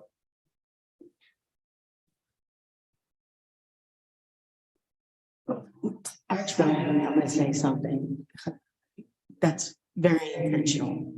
Ms. Kitchens is correct when she says you can do the Blue Crab with a volunteer. You can do the Blue Crab with a $20,000 budget. You can do it with an $80,000 budget, or a budget of 145, or a budget of 185. It's almost. There's a standard of what is deliverable based on that budget. The number was well thought out. If I agreed to 145 and then we have to put in change orders and it equals 185, I mean, that's up to your consideration. The number of the cost of the festival was estimated to give you the best possible number, the best possible festival. That's, Said all that, not to answer the question. So can you answer the question now? can I do the same festival for 145 that I can do for 185? No. It took like 5 seconds. It's 7 o'clock in Alabama. My question was, do you see us being able to negotiate with you back to the point where we basically have the same terms as were in the original contract, the 145 budget? The 145 budget that was originally allocated had an expanded scope of services, and that is why the budget went up. If we go back to the original scope of services and security and T-shirts and other things aren't factored in at the same level, yes, it might come down from 185, but I'm trying to set it up so that it's not we have a guarantee number. Because if I say 145 and then something changes, I don't see the value in giving a wrong prediction of what it costs by $40,000. Tedious, but I do mean I need clarity. Are you telling me that you would agree to 145 as long as you had the ability to request change orders that would increase the total budget? Okay. But that ain't 145 anymore. Right. That would take 3 minutes.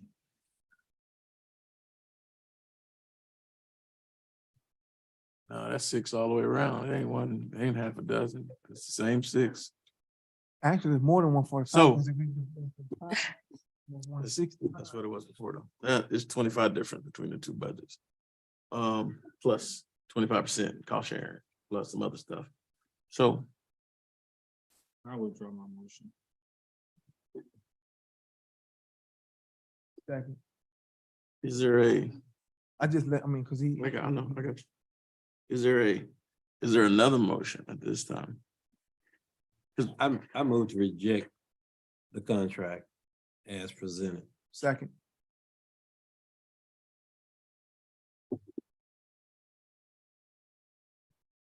No, she wants to say something. Let her say something. The contract as presented in your booklet. As the- she gave us a Is proposal. the contract Okay. for the- Okay, She denying it. She denying it. The cost. wait. Okay, the contract that is presented in your binder Mhm. is the one of the extension of the current RFP with the same terms, same numbers, same everything. Okay, Right. the manager presented a counter proposal that RQ Music wanted to present to you. So I just want to make sure that when you clarify, your motion Okay. as to what you are You're presenting for it. You're rejecting her RQ Music's proposal. contract. So, Commissioner, Yes. I think, we might need to accept what we currently have. From what I understand, we need to accept what we currently have in our contract No. Okay.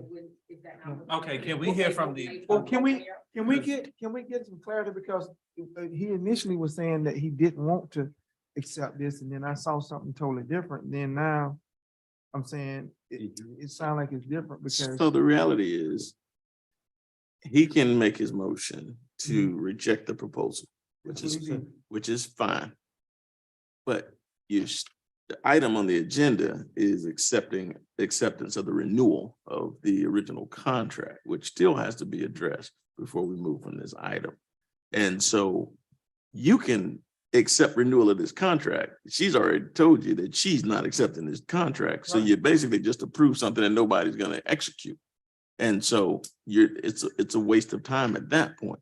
You can also move to open the RFP up or or you can table this for further negotiations to see if there's some common ground. Those are your choices. The reality is an RFP is going to put you about 45 days down the street if you rush the RFP. The negotiation puts you in a position where if you can't find common ground, you're still going to be in a position where now you lost another 30 days unless you call a special meeting to get to where you want to be.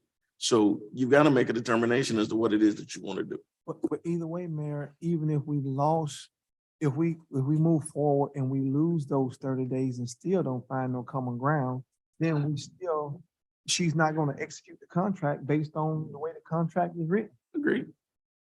So what do we do? Because we need, I want direction in the way that we're gonna be doing this proper and doing it right, because we basically, The only way either party's gonna get to the point where they want to be is to put this back on the streets or say we ain't doing it. That's just simple. Okay. That's a simple way to do it. all right. So I make a motion that we, Yeah, and you second it. okay, well, no, I pulled it. No, I pulled that. You can't pull unless he pulls. There's a motion. So here, so let me take care of this for you. There's a motion on the floor. There's a motion on the floor to reject the contract tendered by RQ Music. And there's a second by Commissioner Borum at this point.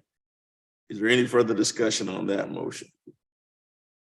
Seeing none, questions called. All in favor, say aye. There's one person, nay. How many people want to reject this contract? I'm gonna do this. All right. The motion is to reject the contract proposal that was put in place by RQ Music. Technically, we can't accept it. We can't. Just work with me.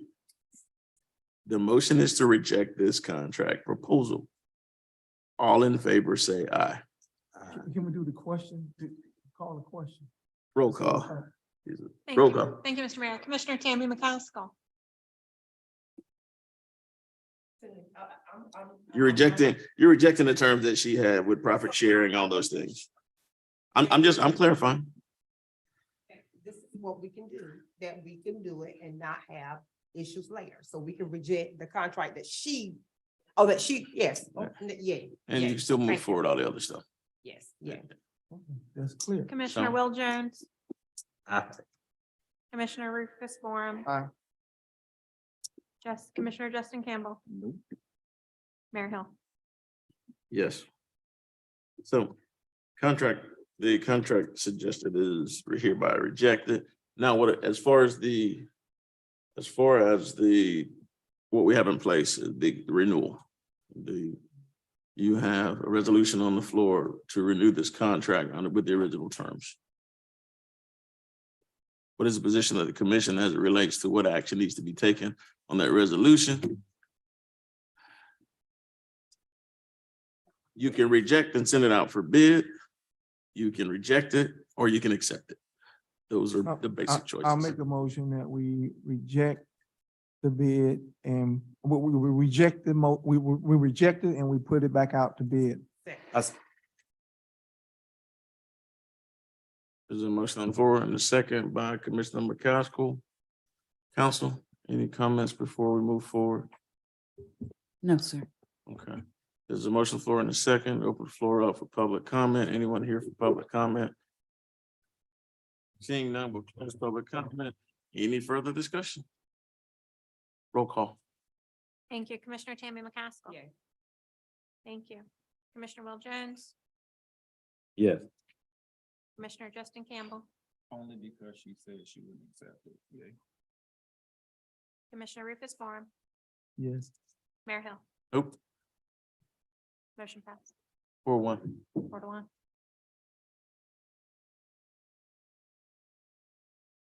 Okay, so let's get this on the streets as fast as we can, fast track it. Make sure we've got the scope in place so that there are no questions as to where we are. And I would take it that the commission wants to do this as an RFQ, just as previously provided before. Is that, do you want to put it back on the streets as an RFQ, correct? Put it back on the street as RFQ, correct? All right. Any more direction needed? All right. Say quiet. Okay. Thank you. All right. Item number 7, adopt resolution 2022 R205 authorizing extension of the performance period for the contract with DB Civil for 30 days additional. Ms. Cano, quick update before we go into caption. Ms. Cranston, go ahead and bring up that presentation. Certainly. I'll help you so you don't have to switch over just quick. Go ahead and read the caption so since you're there. Mike's not on. With DB Civil for the CDBG DR South 14th and South 15th Street Drainage Project for an additional 30 days pending Florida Department of Economic Opportunity review and approval and providing for scrivener's errors. So move. There's motion on the floor in a second. Presentation, please. So on a lighter note, we'll go on to South 14th and South 15th Street. So originally came to the commission in September. They were put them on a performance plan. We extended them in October. This is the second extension that we've come before for you to consider. If anybody has been out there, we are really seeing some notable progress. It's looking good. 14th Street looks like a road, even without being asphalted. Significant progress since the last time we were here. The road base and the curbs on South 15th, pretty impressive. They look amazing. There's a truck that comes in. They're very uniform. Quite a process. You can see there the road base and curbs on Oak Street. So basically 14th, Oak and Laurel have the curbs in. They're ready to asphalt. 15th has the curbs and the first lift, the road base. I got to say, this company did a great job prior to the storm. They were out there. They stabilized everybody's driveway. They got to make sure that they had access in and out. What you see on the far right is filling in behind the curbs. So it looks rough, but it's, stabilizing those, packing it in. Go ahead to the next part. This shows you, and we'll be able to, I think this is a good baseline opportunity because then we'll be able to show this on any updates, future updates that we provide. So you can see there, there's 11 blocks that are under consideration. Then this is only progress. We're only reporting here on progress we promised from September. So you can see the accomplishments in the lower right-hand, left-hand corner that were done prior to this. They had installed 4,400 lines of pipe, 17 manhole structures, significant structure under the ground for the sanitary sewer, and then the storm drainage, the 1,900, and then the 45 drainage structures. So that was already done and accomplished prior to September. So now up on the chart, we're reporting on the progress that we promised and where they are. So you can see what's green, that is 100%. There is no road out there that is asphalted yet, but that is actually due to material shortages and challenges in scheduling the asphalt. They may have them in as early as the 29th of November, but I couldn't get him to confirm that prior to the meeting. But if you remember what they did, instead of just doing 14th Street, road base, curbs, and asphalt, they jumped over to 15th Street and got the road base and the curbs there. So you lost 11 blocks, you didn't get the asphalt in, but you gained 13 on the other work that they did. If you just go to the next part real quick, it shows you in light blue what they promised. And then you can see below the overgreen green, what they've delivered since then. So it's our recommendation that we continue and extend the contract to the next period. extending contracts out of that last conversation.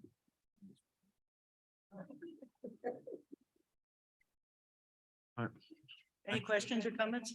I got a comment. I just want to commend you guys for all of the hard work you've been doing and the progress you've made in the couple of storms that we've had and the rain events, along with not getting asphalt in and making concessions to, keep the project moving. So I just want to commend you guys for the job that you're doing and the documentation that you're also presenting is to be commended. Thank you. And the road held up. Very The well. road, the drainage has been excellent. So all said and done, I think there's a product there that's gonna absolutely withstand the test of time. Thank you. Excellent report. Now open the floor for public comment. Any public comment at this time? Seeing none, we'll close public comment. Is there any further discussion from the commission? Seeing none, all in favor, say aye. Opposed, motion carries unanimously. Thank you very much. Next up. Item number 8, authorizing hot mix asphalt project scope adjustments with the Florida Trucking proposed change order number 1, $33,122.80 for the total project of $218,858.58. Need direction about the Madison Street resurfacing. Mr. Griffith. Yes, sir. Thank you, Mayor. So the change order is tied to making some necessary repairs in the locations that you authorized for resurfacing. Most of these repairs are curbing, sidewalk, or are related to failing stormwater, which Public Works is working on an additional scope and fee with another contractor to address. So that's the $33,122.80. Since we last met and you authorized this, we were notified by the Department of Economic Opportunity that our small cities application CDBG project on Madison Street was shortlisted and we had a site visit. Typically, that means that we will receive a notice of award. So that is a $750,000 grant. Knocking on wood that we get that notice of award soon. But we did want to bring it to your attention that you authorized resurfacing a couple blocks in Madison Street. And within about a year, we'll be going right back through and tearing it up. So we wanted to give you the opportunity to consider stalling on that project and combining the funding. The CDBG will pay for the potable line replacement, and the city could identify funding for the street reconstruction for the entirety of the road from Fifth to the railroad tracks. What kind of time frame you think we're looking at, you think? Just speaking from experience, sir, anywhere from 1 to 2 years. I think I can go with that. I mean, not having to put it down and have to tear it back up. That's not how I like to operate. Mine has only been patched. It's not been hot patched. So it need to be fixed. So, and say 2 years out, how many claims we got on that road where people getting their car front end come up or the tire? Not 200,000 per. Well,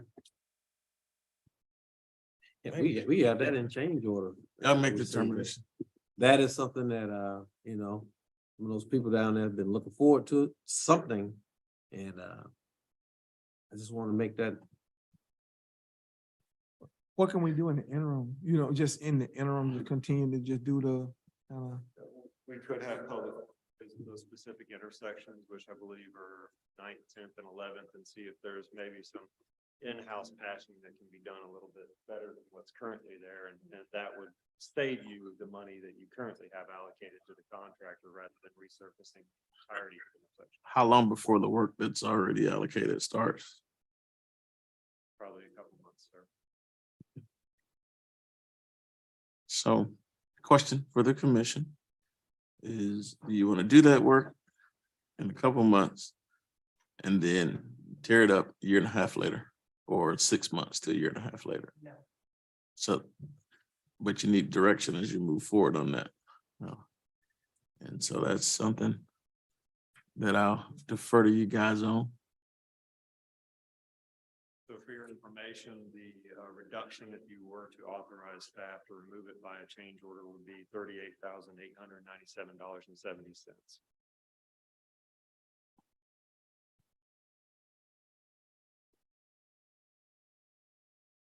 And in lieu of that, they could authorize some cost-effective in-house improvement to the area, to certain areas, correct? I haven't been out that way in a while, sir. I mean, I would probably defer to Dell with his staff and let them make their own assessment. Well, I would like to hear what Dale plan would be.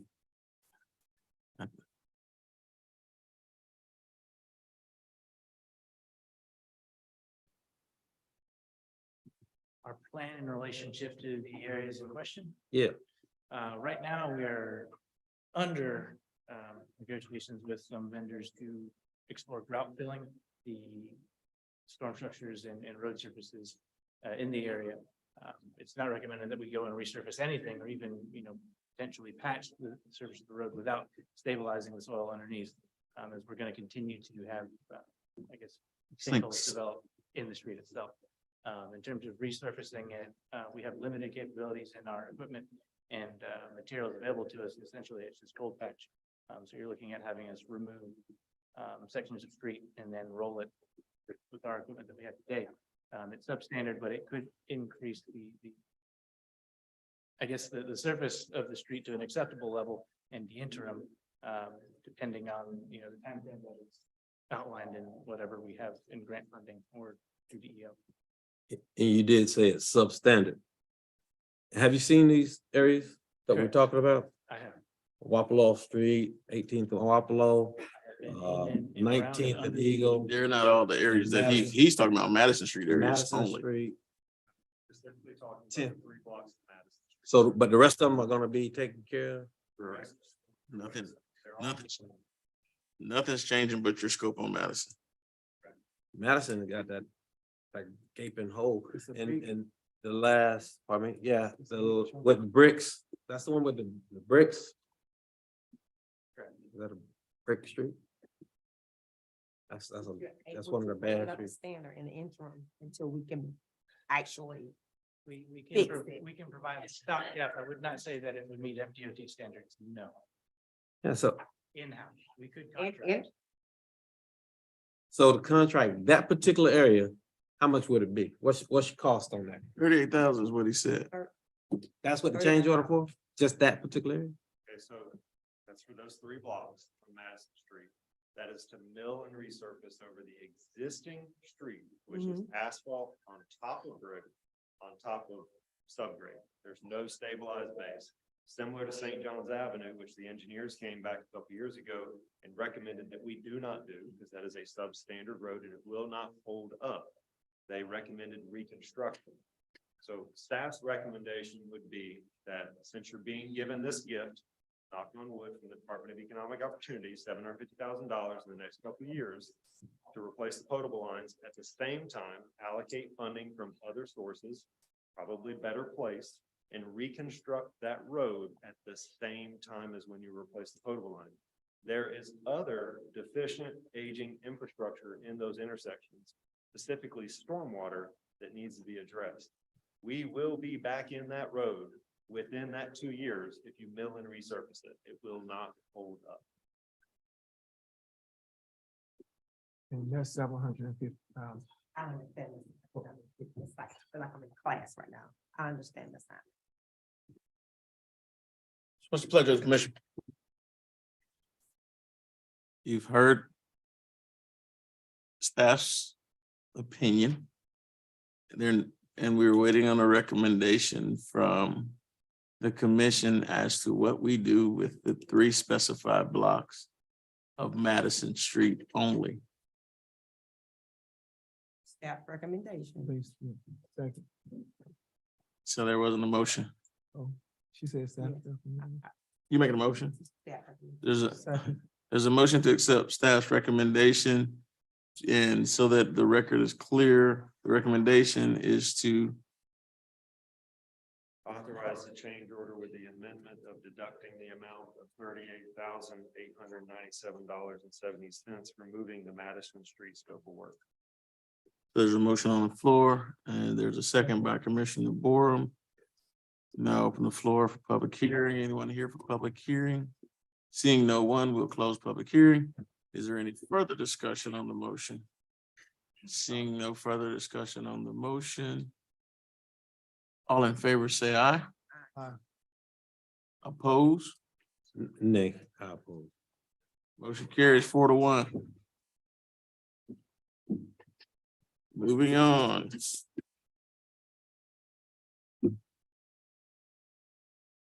Adopt resolution 2022 R207, authorize the Palatka Public Works Department to proceed with reserving a production slot for the purchase of a commercial front-end loading truck to replace unit number 25 under the City of Palatka Solid Waste Division fiscal year 2022 through 23 for delivery when available.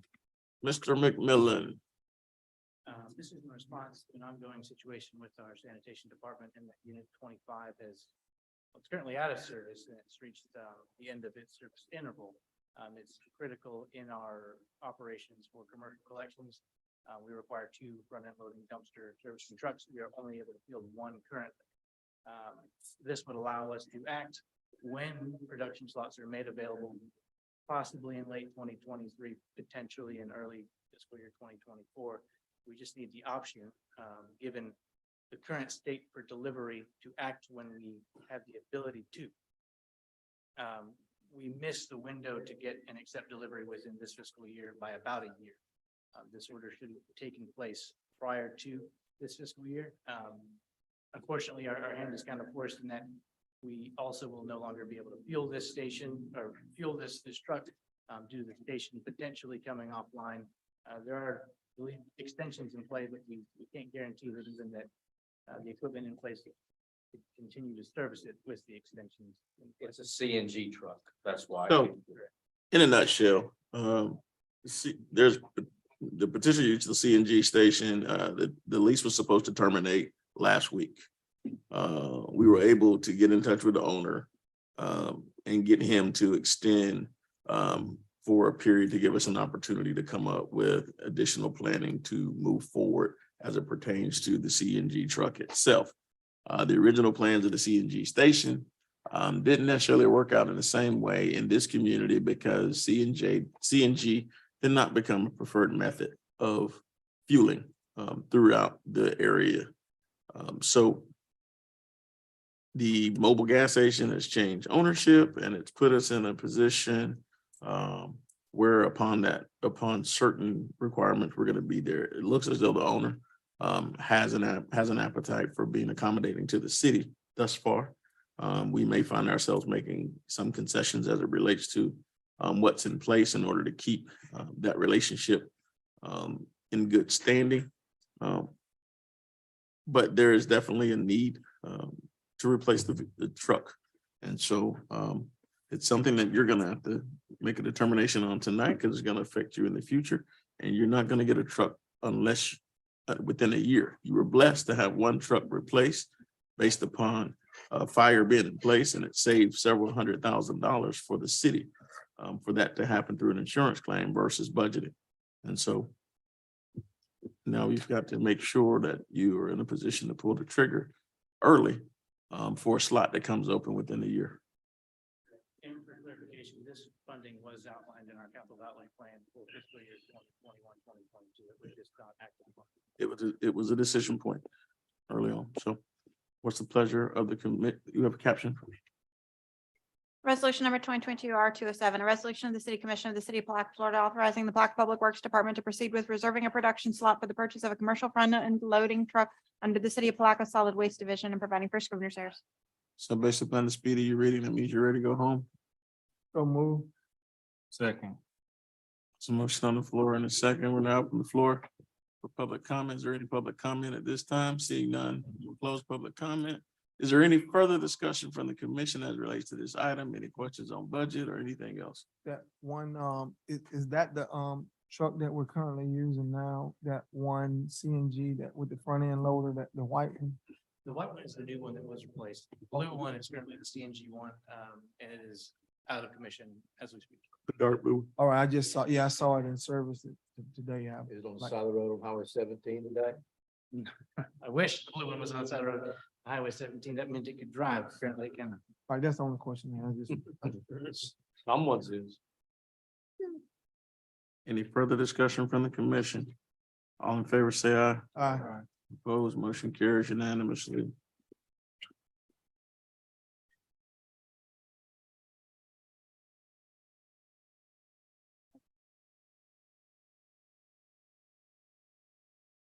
Next up. That's my agenda. We're on item 10. Discussion concerning the contract with the professional firefighters of Palatka concerning personnel policy. Mr. Mayor, for clarification, the item is to schedule workshops on that topic. Got you. That's what's next. So we've got a couple workshop items on here. And also we need to schedule a workshop to discuss strategic plan and business incubator recommendation. So let's talk about firefighter. Would we have proposed dates for any of those workshops? A couple of dates that are free on the city's calendar if the commission would like to consider. Do you want to start with November or December I'm not free till January or 12th. January? If we start in January, You We- serious going to January? I'm Oh. not available in January, you're not available in January, only okay, December. in December, okay. Say,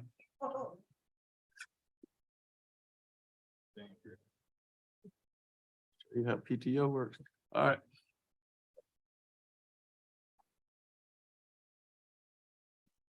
No, in all seriousness, this needs to get done quickly. This doesn't need to wait. So let's go ahead and address it when we can. Let's get it within the next 30 days.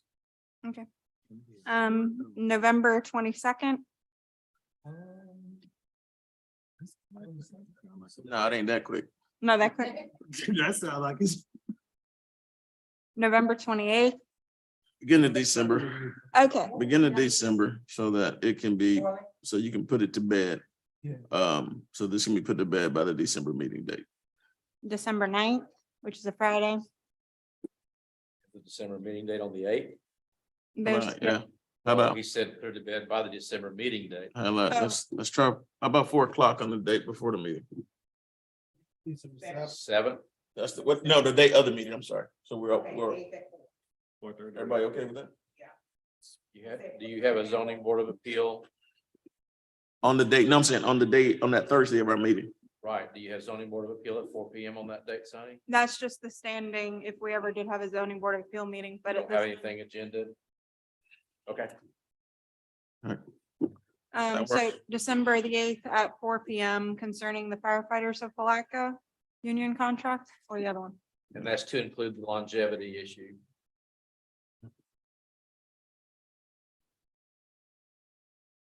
Item B, you don't need to bring that back until January. That way you'll have everybody here at the same time.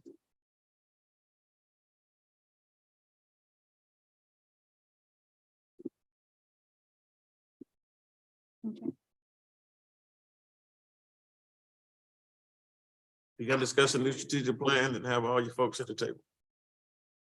So that's my recommendation.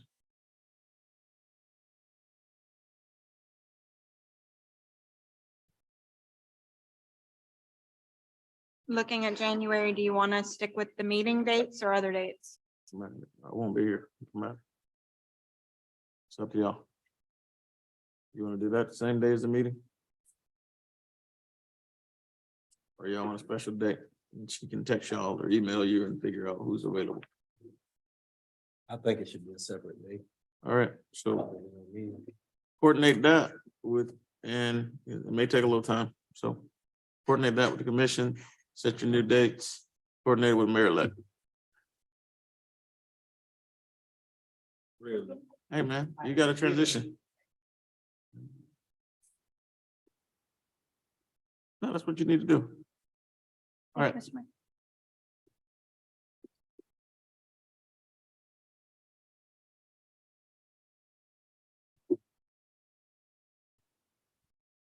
Item 11. What about this? Let's see, I don't have anything else. What else is there? You got something else? Item 11, grant writing administration, RFP 2022-20. Update, Mr. Griffith. Yes, thank you, Mayor, Commissioners. Ms. Tucker asked me to give you a quick update. The evaluation committee has scheduled presentations from all 10 respondents on December 5th, starting at 8 a.m.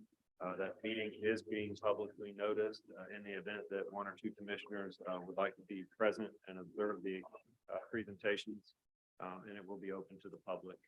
So we encourage you to attend if you are. Any questions, comments, concerns? Seeing none, thank you, Mr. Griffith. City manager and administrative reports, Mr. Holmes. Thank you, sir. Got a couple items that I need to talk about quickly. Not necessarily something you have to act upon tonight, but something that we need to act upon before we can move forward with some of our processes. So far, our search for finance director, city attorney, city manager, and HR director has not produced a lot of results. Matter of fact, slim to none in terms of responses. We did have some responses for finance director. The only one that appeared qualified wanted a minimum salary of $125,000 a year as an absolute minimum. Obviously, I don't have that in the budget. Our HR director, we had 5 initially inquire, and I think 3 would not respond to follow-up calls. 1 withdrew, and we're down to 1 to talk to. City attorney and city manager.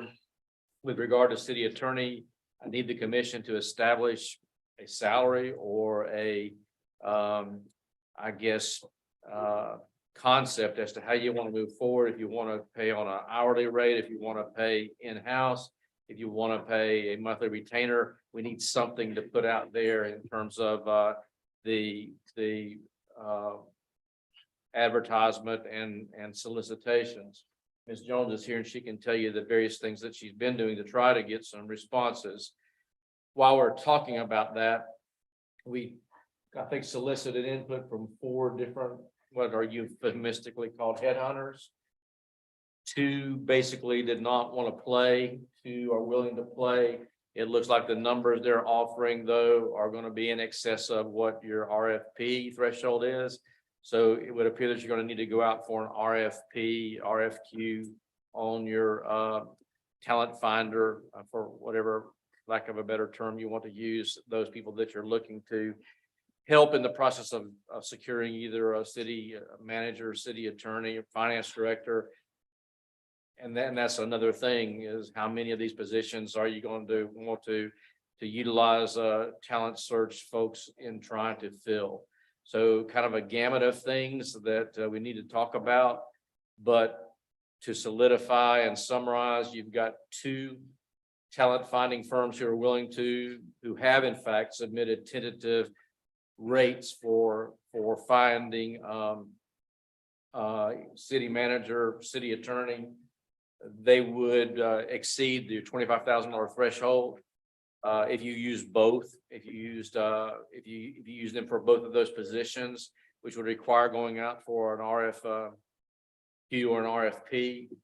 And then we haven't had a lot of luck in getting anyone to apply for any of these positions, although we're going to update our city manager job description. And I do need to know what concept you want to use for the city attorney, because that's going to determine the pool that you have. In other words, if you're looking for someone to do work on, as the county does, with the firm that bills on an hourly basis, that's one solicitation. If you're looking for in-house, that's a second solicitation. And if you're looking for I don't know, retainer fee, that's kind of a third hybrid, but we need to know what concept you want to use. So if you separated the search for each one of those out, and you treated them as individual, would you exceed threshold? Unless you use 2 separate firms. If you use the same firm for 2 separate searches, my initial It's violation of understanding, procurement. It would violate procurement.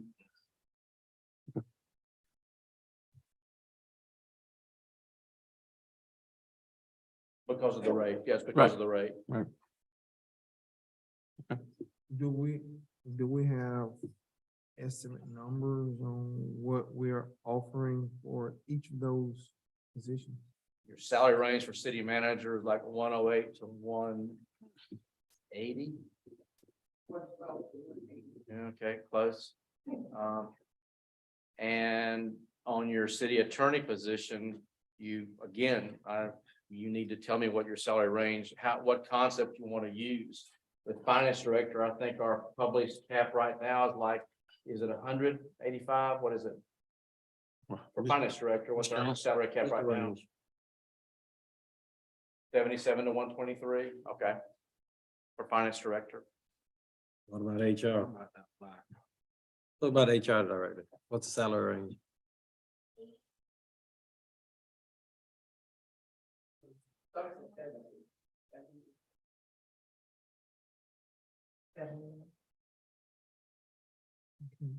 Have we considered at all? Well, I guess I asked the commission about contracting HR out. Is that a possibility, Ms. Jones? Have you, well, I should ask the manager first. Have you explored those avenues, HR, finance? I know that some municipalities do use like ADT, ADG, yeah, AD, to do those tasks. So it's a contract. Have you ever heard of that? Have you explored that? Have not explored the prospect of contracting for a human resources director. My initial thoughts would be that that's going to be a pretty significant financial obligation if you contract for a human resources director. Finance director, I mean, obviously, I'm a little bit in the position the mayor is. You'll be living with this, not me, but that's the finance director position involves a lot of close supervision. You also are losing your, shouldn't say you're going to, but my understanding is that your senior, I guess she's assistant finance director, is that what her title is? She's basically indicated she's got 2 years and she's out the door. So she was gonna be here. yeah, she just said, she did say she was gonna be here for a while. 2 years is a while. That's a while. Matter of fact, in this threshold, it's It's a long while. long while. So you're gonna lose her if she follows through on what you told me, and I've conferred with her and not in any pressure scenario, just saying, please tell me what your plans are. And she told me that is when she plans to retire.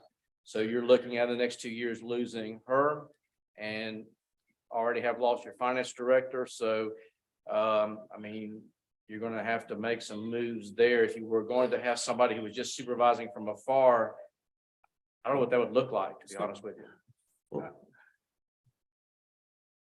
Yeah, so we got some major. Can we explore them as options? I mean, just, I Explore know, anything you I want know we to. start talking about, and also if we're doing applicant pools, we're hiring people for significant positions, they're critical positions. Maybe that needs to come to the board that we some kind of way make exceptions as far as what we will pay for a hiring firm, whether it's a headhunter, you call it headhunter, to do these searches, because those are professional services that would pay any other contractor. And we've gotten some numbers. Ms. Jones, tell them what the numbers are. I honestly, I shouldn't say this on the record, but I agree with Commissioner Jones. I can't believe you said it.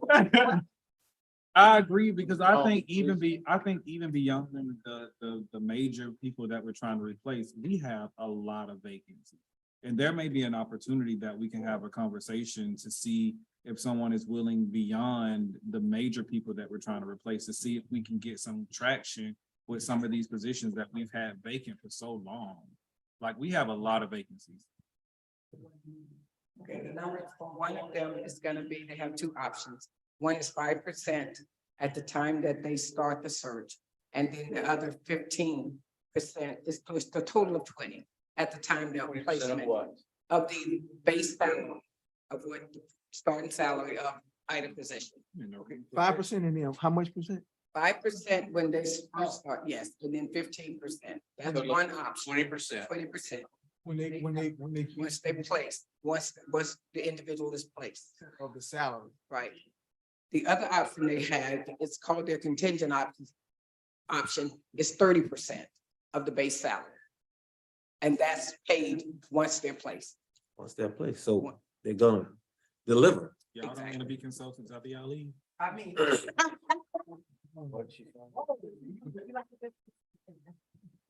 So they're both pretty much the same because the other one only has the one option, which is the 30%. Right. Once the placement takes place, they have follow-up procedures that go behind it. They make sure that the person that they place here, the salary, they're getting what they said, and they check up every week and then once a month for a while to make sure everything is going as So the other question is that if those people don't work out, the search firm would still be under contract to Give us someone else. continue to do that. But not they'll be paid, but they'll continue to make sure we have a place, yes, another placement, yes. For some reason, that particular individual didn't, yes. Okay. That's if the Are you person sure they'll doesn't do it reach for free? permanency. Yeah, yeah. The one that I gear more towards for the 30% that doesn't have two options, say they follow up. If in 30 days it's not working out, they will provide. No, I know they didn't use 30, let me just, okay. No, if they find out that for some reason that particular placement is not working out, they would provide another placement. Okay, that, I'm kind of leery, because haven't we been in that position before? We have, but I think we're gonna need to do our due diligence a little bit Well, better. it's our plan to bring the two firms, the details about the two firms before you and let you make a choice. We're gonna just bring the numbers, the terms, the high points, and y'all can make a decision. If you want them both here to make a presentation, we can do that too. Because we did RFP this. No, these were telephone solicitations, weren't they? Yes. So we made these on telephone solicitations. So if you want to talk to these people, you're more than welcome to. Well, I think we really need to do our due diligence, on the board here, as well as, our staff, to make sure that we vet those individuals. We had some, hiccups prior to, and I've learned from those, and I want to make sure that, we do our part and fully vet. So tell me what the concept you want to use on the city attorney. Well, y'all, you can help us with that piece of it in terms of, we talking numbers, that would be probably coming from. Do you want in-house? Do you want, Can you like give us pros and the cons, give a breakdown of what services will be rendered for both and how? I mean, I mean, make a decision like that. Well, if you want to spend at least, I'll tell you, I'll say this, if you want to spend at least $250,000 on staffing, then you go in-house. That's gonna get you a cheap in-house lawyer.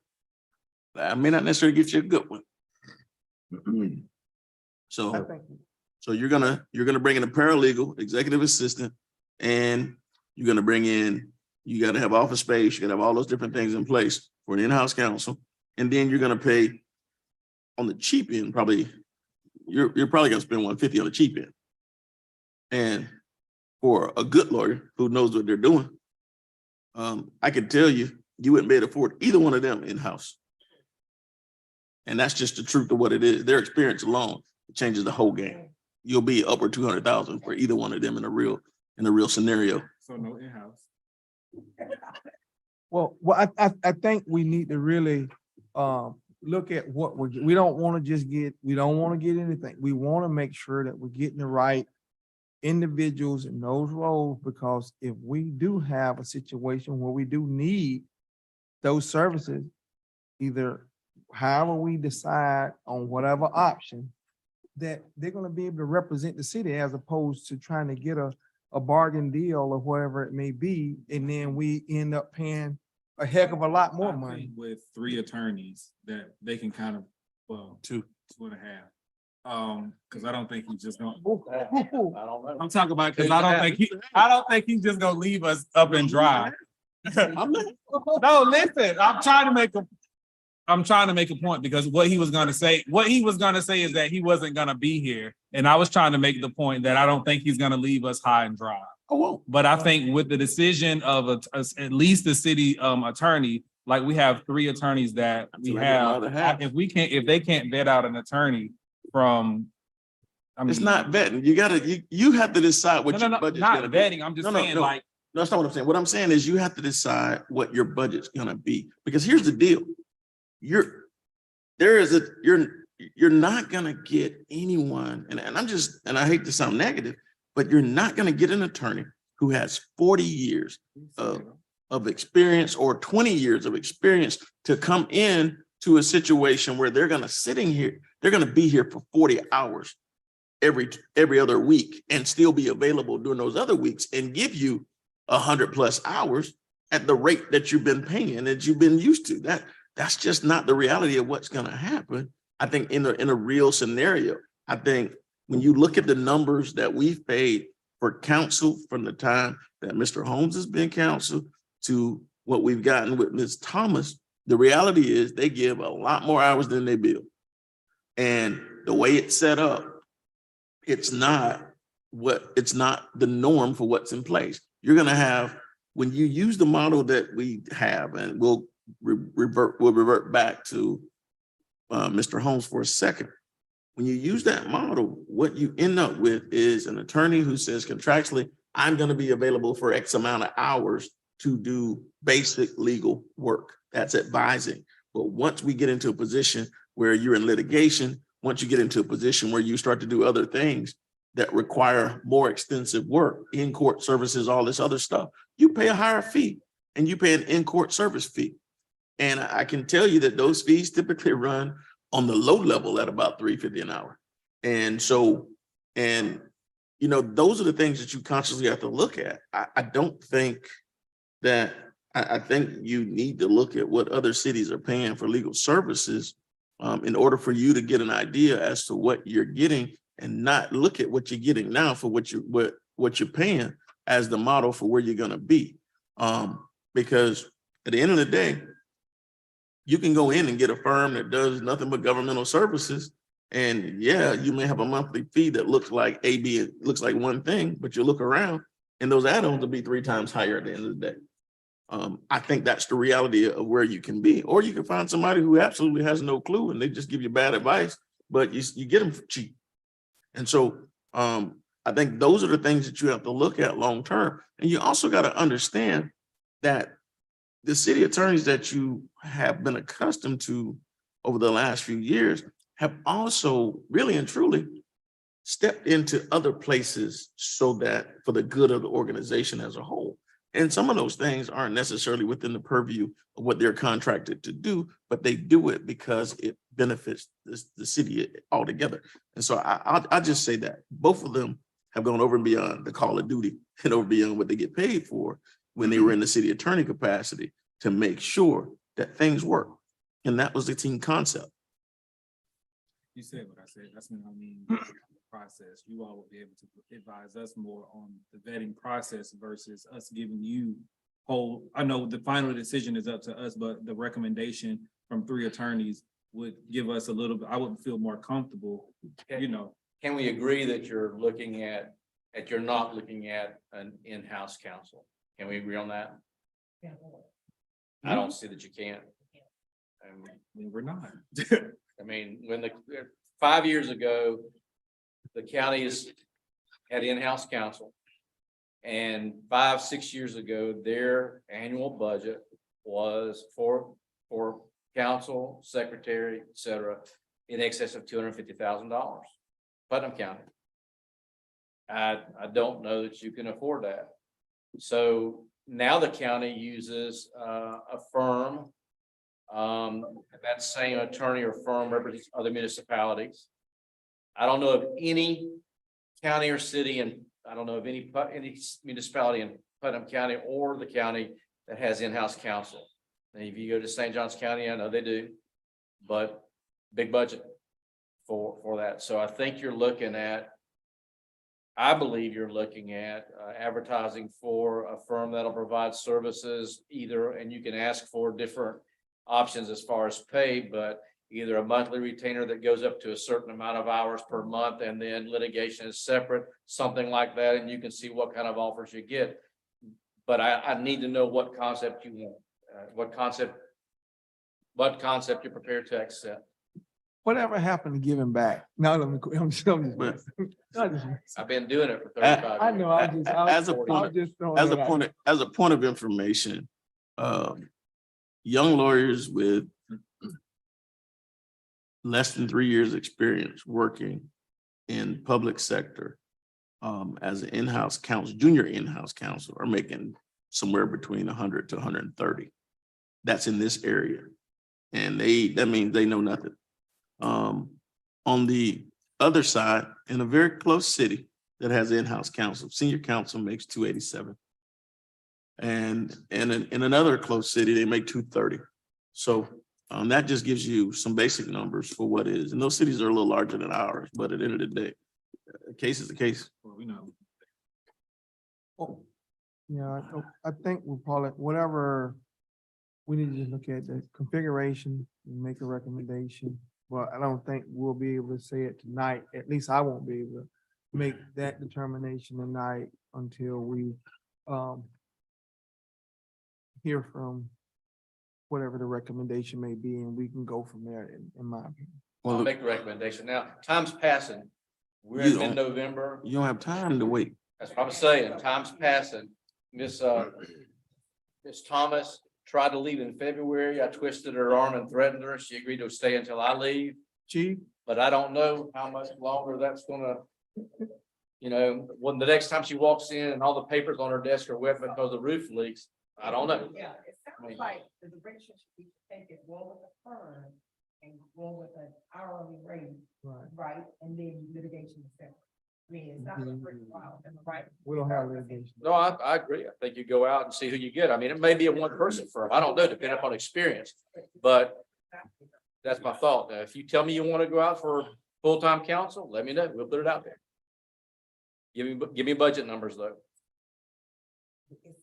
Yeah, we were already told that we can't afford We're going some salaries upwards of $125,000. Why not for the attorney, $150,000, $180,000?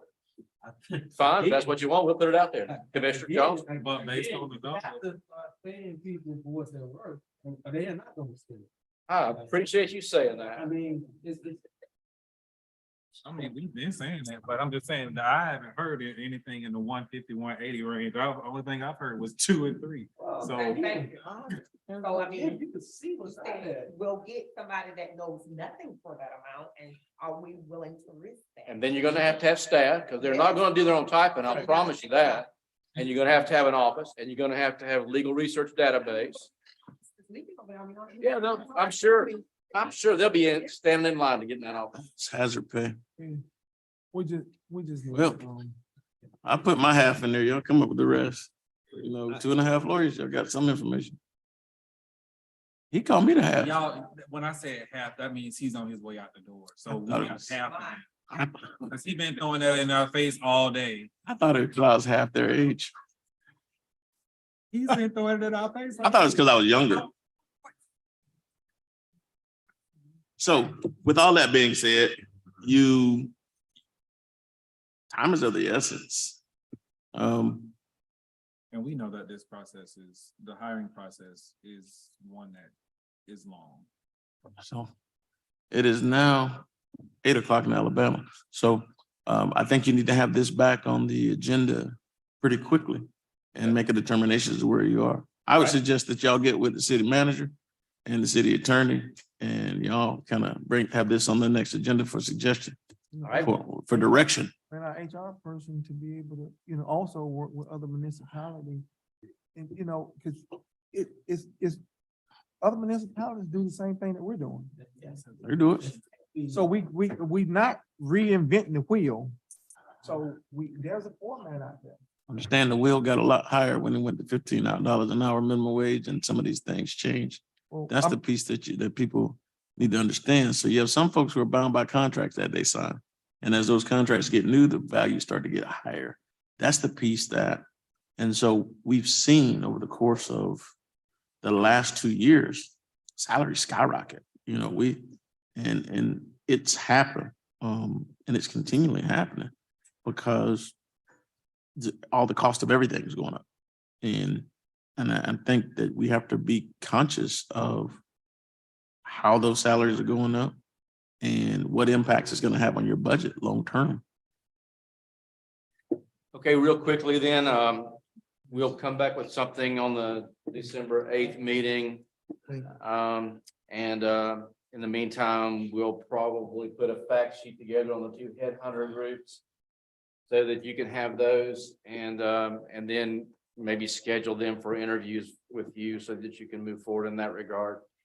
Storm updates real quick. Our city docs took a beating. You'll see that we have gone ahead and put temporary fencing up at the city docks to prevent access. We also have a sidewalk along the riverfront that was undermined. Dell and his crew and Jonathan have all pitched in to try to do some things to see if we can get some assessments. But I would tell you, I guess, to quote Jonathan today, we're probably not looking at a repair of the city dock. We're probably looking at a reconstruction of the city dock. And and then when I say the city dock, I'm talking about the one closest to the boat ramp, the one on the northern end. I know that we're trying to make some arrangements today to remove gangplanks before they go away, but all those docks sustained major damage, whether Ian weakened them and then we ended up having the knockout blow from Nicole, I don't know, but that's kind of where we are right now with them. Correct.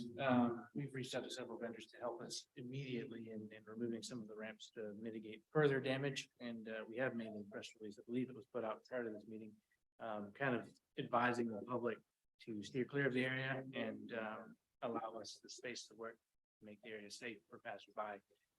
Hopefully we can stem any more damages, but also quickly get an assessment put together to outline exactly what needs to be done.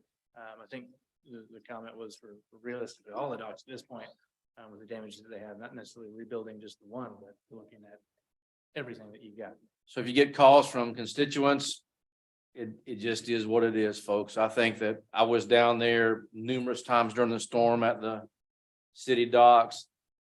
I believe the pilings have actually moved to the city docks. They have. I was on it when they moved. They took a strike from a boat. So we had one of the boats that we towed away during Ian showed up in the middle of the night again and tied to our dock.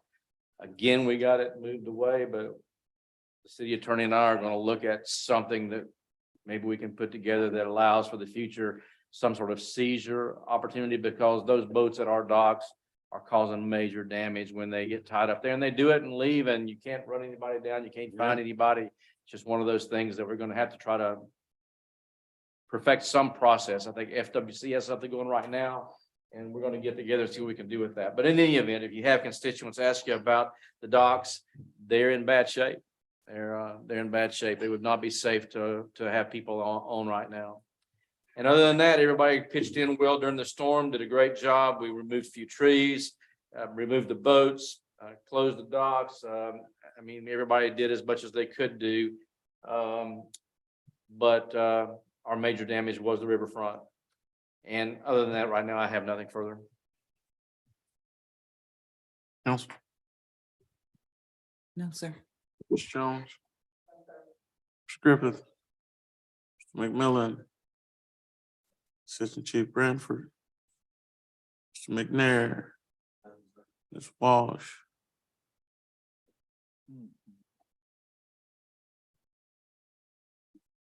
It's like everybody knows that the cottages is breaking ground this week. They started doing clearing for their silt fencing over Good. the weekend.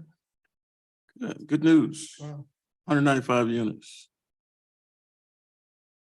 It's Is huge. Longhorn still on the Palatka?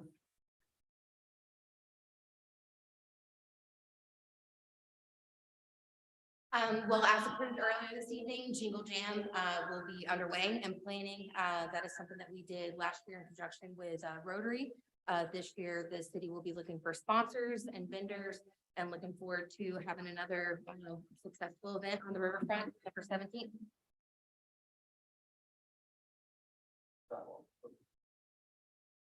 Toy drive.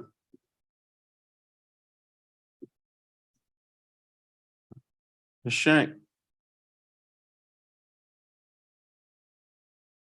Chief Shaw. Oh, boy. Sciatica. Oh, it wouldn't have popped in Alabama. Pop that crack. I just wanted to update you on our on-site. As you remember, we spoke on November 2nd through 4th. We had on-site at the police department for our accreditation. On our outgoing interview, we were informed that we will be recommended for reaccreditation at 100%. So we'll be looking to go receive our certificate in February for our accreditation. So I just want to be able to share that in.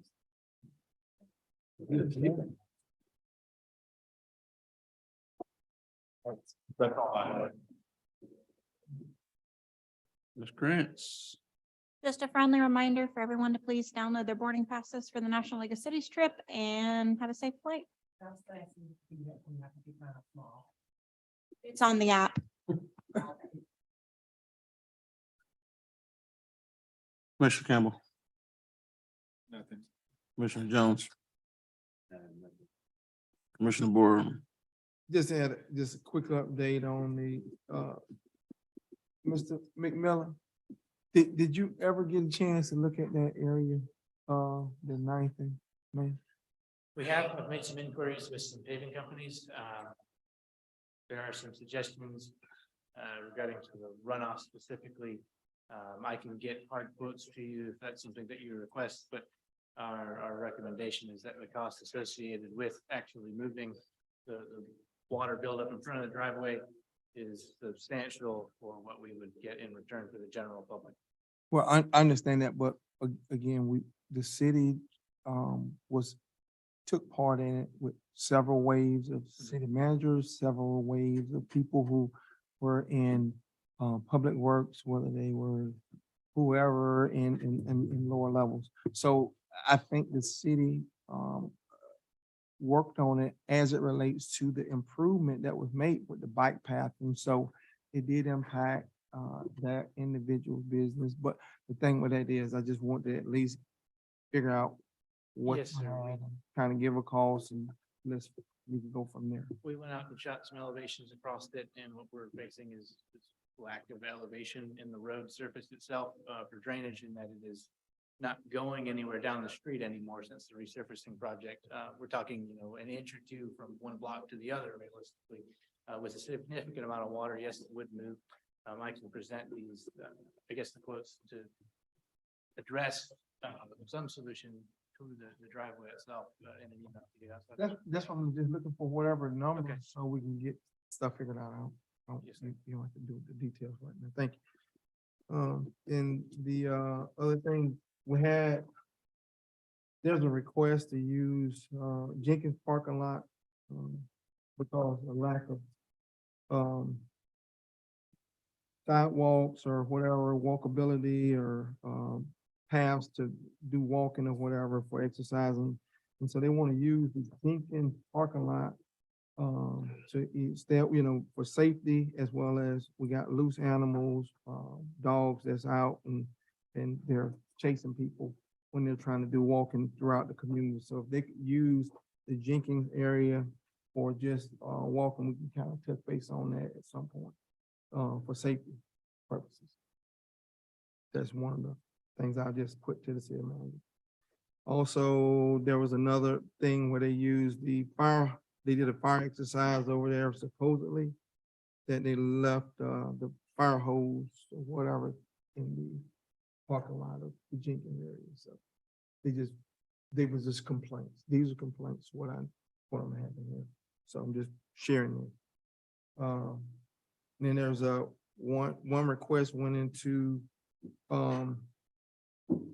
Public Works for a request to replace trash can with no wheels, and they say it's been over 2 weeks or wherever, and they can't pull the trash can from the roadway back to the house without no wheels or whatever. So if we can just get those replaced, if it's already in the system, I can talk to you about the details later. And just a update on the impact fees while we moving forward on those. The impact fee update. That was the contract extension or the budget transfer you approved, one of the ones we approved earlier. As I recall, they were indicating that they would have information back to us, begin meeting with us. I want to say they were talking about January. Okay. December, January with an actual presentation. We made Lisa there, but I'm sorry. No, go ahead. You go ahead for efficiency purposes. You can continue. It's okay. You can continue.